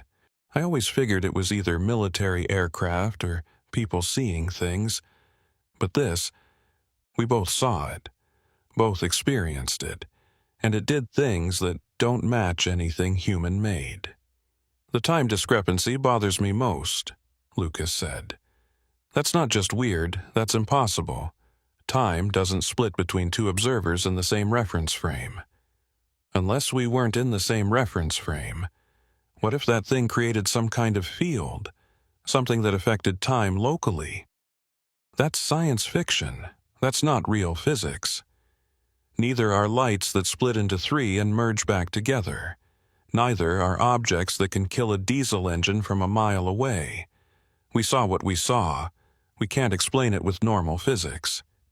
Lucas pulled up the image with the missing frames. Showed Brent the timestamps. 54 seconds gone. Right when the smaller light was closest to us. You remember those 54 seconds? Brent thought about it. "I remember the light descending."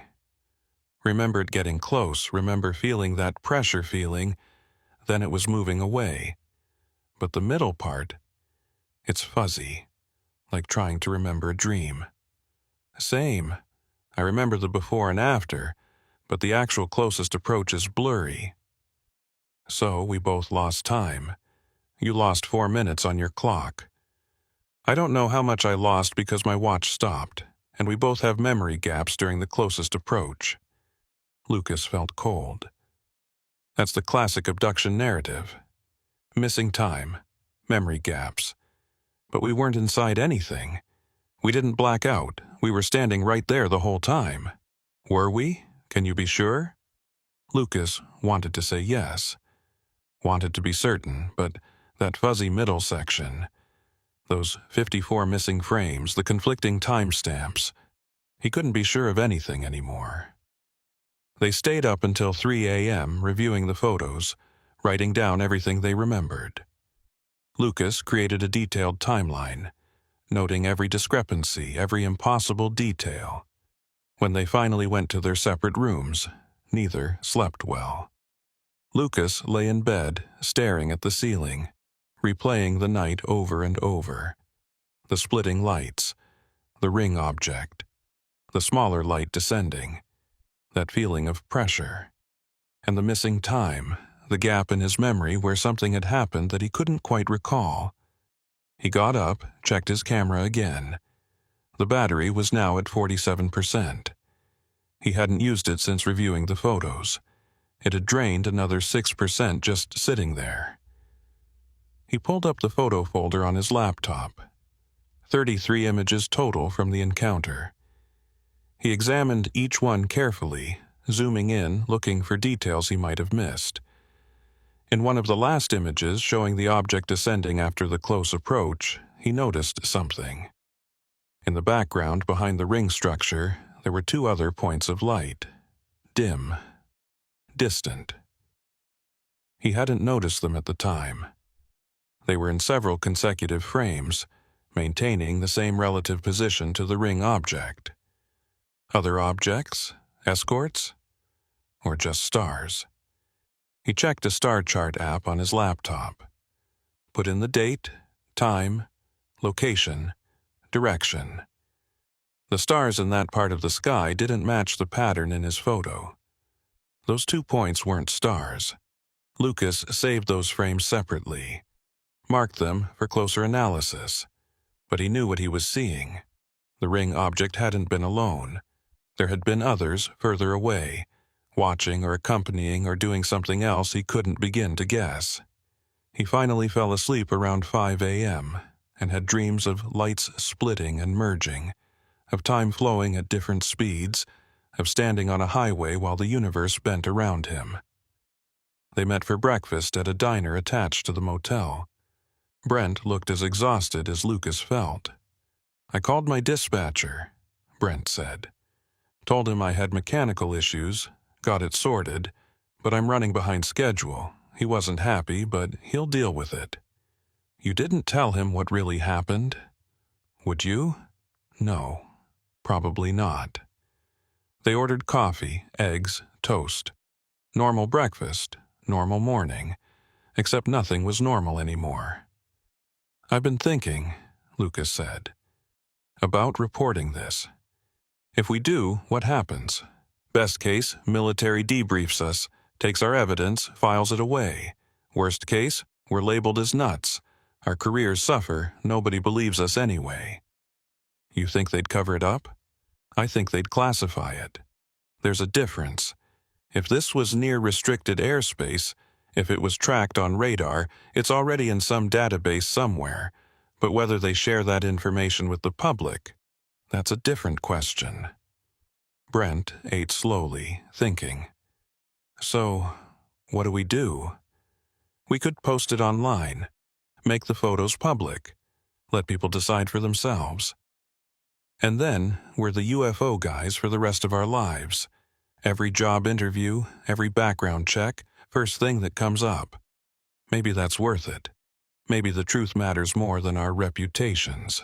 Or maybe we keep it to ourselves. Hold on to the evidence. Wait and see if anyone else reports seeing the same thing.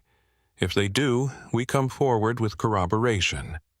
If not, we know what we saw, and that's enough." Lucas understood the logic, but something in him resisted. He was a photographer. He documented reality. He'd captured something extraordinary, something that challenged fundamental assumptions about what was possible. Keeping it secret felt wrong, but going public felt dangerous. "Let me think about it," Lucas said. "I'll sit on it for a while, review the evidence, make sure I'm not missing anything, then decide." "Fair enough. If you do go public, let me know first. I'll corroborate your story, but I'm not going to be the first one to stick my neck out." They finished breakfast and exchanged contact information. Brent had to get back on the road, make up lost time. Lucas decided to skip camping and head back to Reno. The idea of being alone in the desert had lost its appeal. They shook hands in the parking lot. "Last night happened," Brent said. "Whatever anyone else thinks, whatever we do with the evidence, we both know it happened." "Yeah, we do." Brent climbed into his truck, fired up the engine, and pulled onto the highway heading east. Lucas watched him disappear, then got in his own truck and headed west. The drive back to Reno took 4 hours. Lucas kept checking the sky, kept glancing at his dashboard clock, kept feeling like something was slightly off about reality. Like the world had shifted during those missing minutes, and he was now living in a version that was almost but not quite the same as before. When he got home, he downloaded all the photos to his desktop computer, backed them up to 3 different drives: cloud storage, external drive, secondary internal drive. Then he spent the next week analyzing them. He enlarged every frame, looking for details, ran them through software to check for manipulation. They were clean, untouched, original files straight from the camera. He documented the missing 54 seconds, the battery drain, the timestamps that didn't align. And he started researching. Other sightings in Nevada, other reports of splitting lights, ring objects, time anomalies. There were more than he expected. Not many, but enough. Scattered reports over decades, mostly dismissed or explained away. But the patterns were there if you knew to look for them. On November 7th, a week after the encounter, Lucas found a news article. Brief. Buried on page 6 of the Ely Daily Times. Local residents report unusual lights. 2 people had called in reports of strange lights east of Ely on October 31st. The article quoted a spokesperson from Nellis Air Force Base saying they had no operations in the area that night. Lucas tried to find the witnesses, but the article didn't name them. He called the paper, asked for more information. The reporter who'd written the piece had left for a job in Denver. Dead end. He sat at his desk staring at the photos on his screen. The ring object. The 3 lights. The missing frames. All the evidence he needed to prove something impossible had happened. But proof to who? And for what purpose? He thought about Brent's words. "We both know it happened." Maybe that was enough. Maybe some truths weren't meant to be shared. Maybe some experiences were personal, transformative, meant only for the people who lived through them. Or maybe he was rationalizing, making excuses for his own fear. Lucas closed the folder, encrypted it, put it away, told himself he'd decide later, after more time, after more thought. But weeks became months, and he never made the decision. The photos stayed encrypted. The story stayed untold. He went back to his commercial work, shooting products and events and landscapes. Normal photography. Normal life. Except he couldn't stop checking the sky at night. Couldn't stop wondering if those lights would return. Couldn't stop thinking about those missing minutes, those fuzzy memories, that feeling of pressure when the smaller light had been closest. And he couldn't stop wondering what his watch would say if it happened again. If time would split differently, if he'd remember more or less, if the next encounter would answer questions, or just create new ones. 6 months later, on April 30th, Lucas received an email. Subject line, Highway 6, October 31st. He hesitated before opening it. No sender name. Anonymous email address. Could be spam. Could be phishing. But that subject line was too specific. He opened it. The email contained a single sentence. We saw you seeing us. The division was necessary. Time will reconcile. No signature. No other information. Lucas stared at it for 10 minutes. Then he forwarded it to Brent with a message. Did you get this too? Brent replied within an hour. Yeah, what does it mean? Lucas typed back, I don't know, but someone knows we were there. Someone knows what we saw. Someone or something. Lucas didn't respond. He printed the email, added it to his encrypted files, and sat at his desk thinking about that phrase. Time will reconcile. Like time itself had been split by the encounter. Like he and Brent had experienced different durations of the same event. Like those missing minutes were being held somewhere, waiting to reconcile with the timeline they'd continued on. Or maybe it meant nothing. Maybe it was just someone messing with him. Someone who'd read his mind or hacked his email or somehow knew he'd been on Highway 6 that night. But Lucas didn't believe that. He believed the email was real. From them. From whoever or whatever had created those lights. And if they were watching, if they knew, then maybe someday he'd get answers. Maybe someday those missing minutes would come back. Maybe someday time would reconcile, and he'd understand what had happened during those fuzzy seconds when the smaller light had been closest. Until then, he had the photos. He had Brent's corroboration. He had his memories, incomplete as they were.